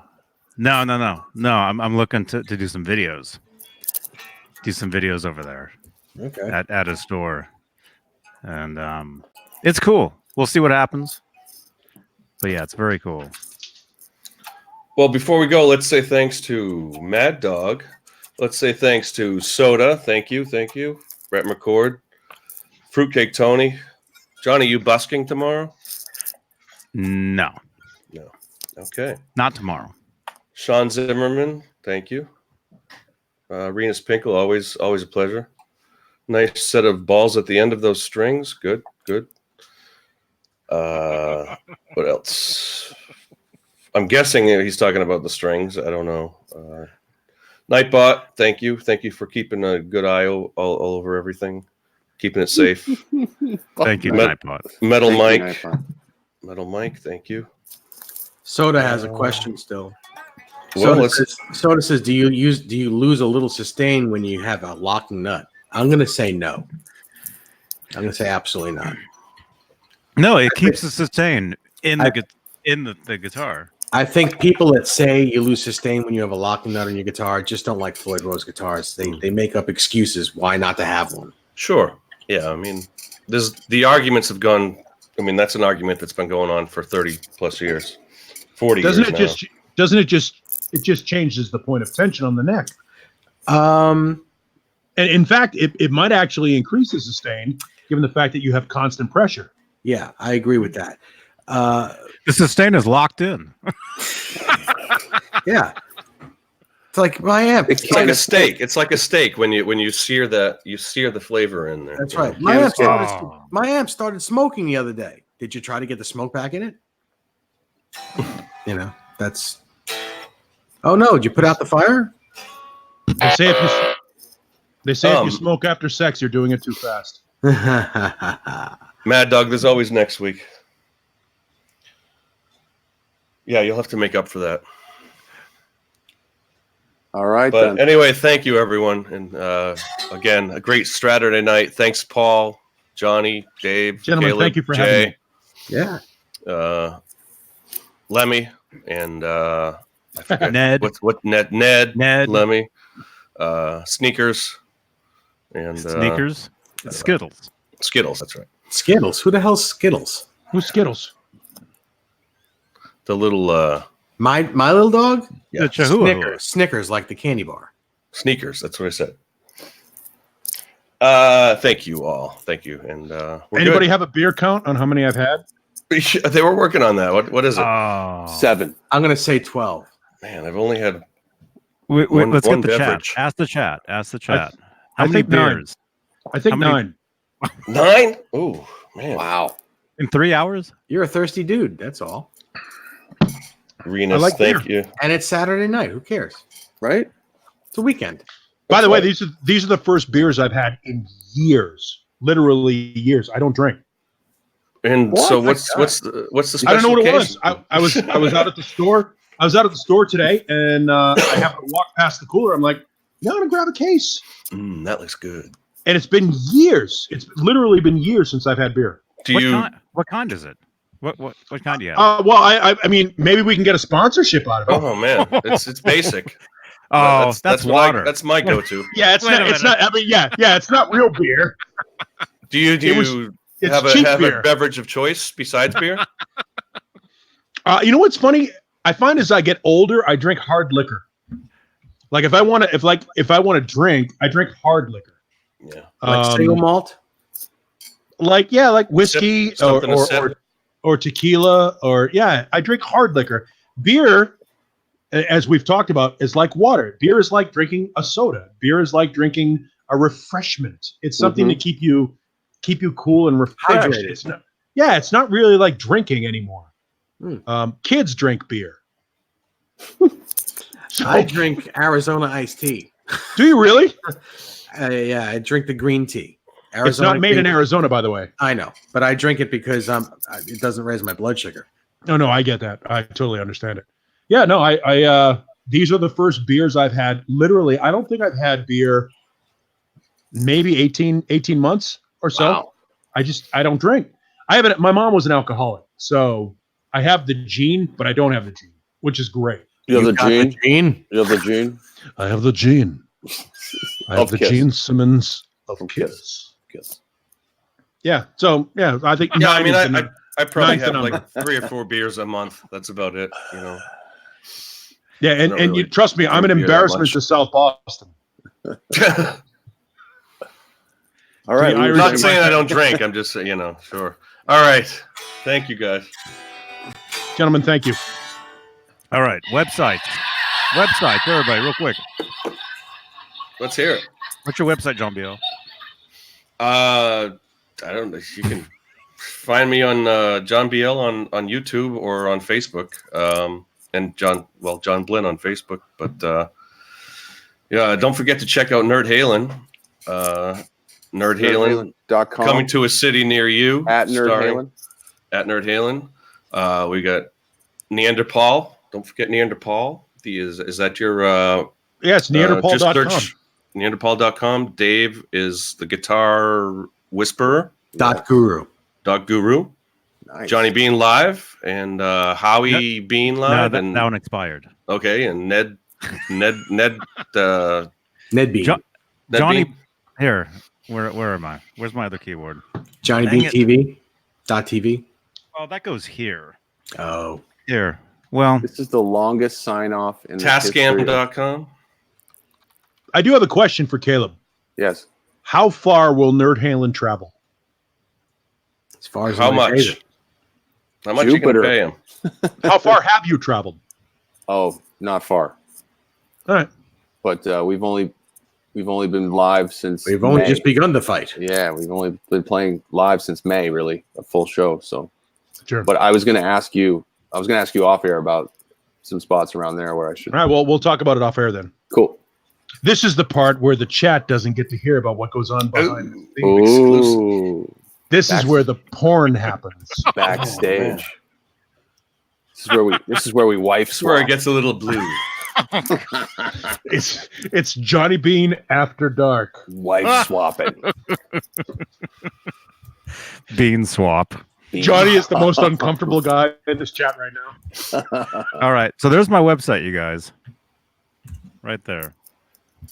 So click on that. Actually, I had somebody from Brazil jump on my website earlier today. Ooh. Here we go. It's starting. Chicago just jumped in. All right. So there's my site. Check out everybody's websites. And check out the Discord. Thanks everyone who's jumped in there this week. I mean, it's keep it up, everyone. Keep posting. Yes. All right. Good night.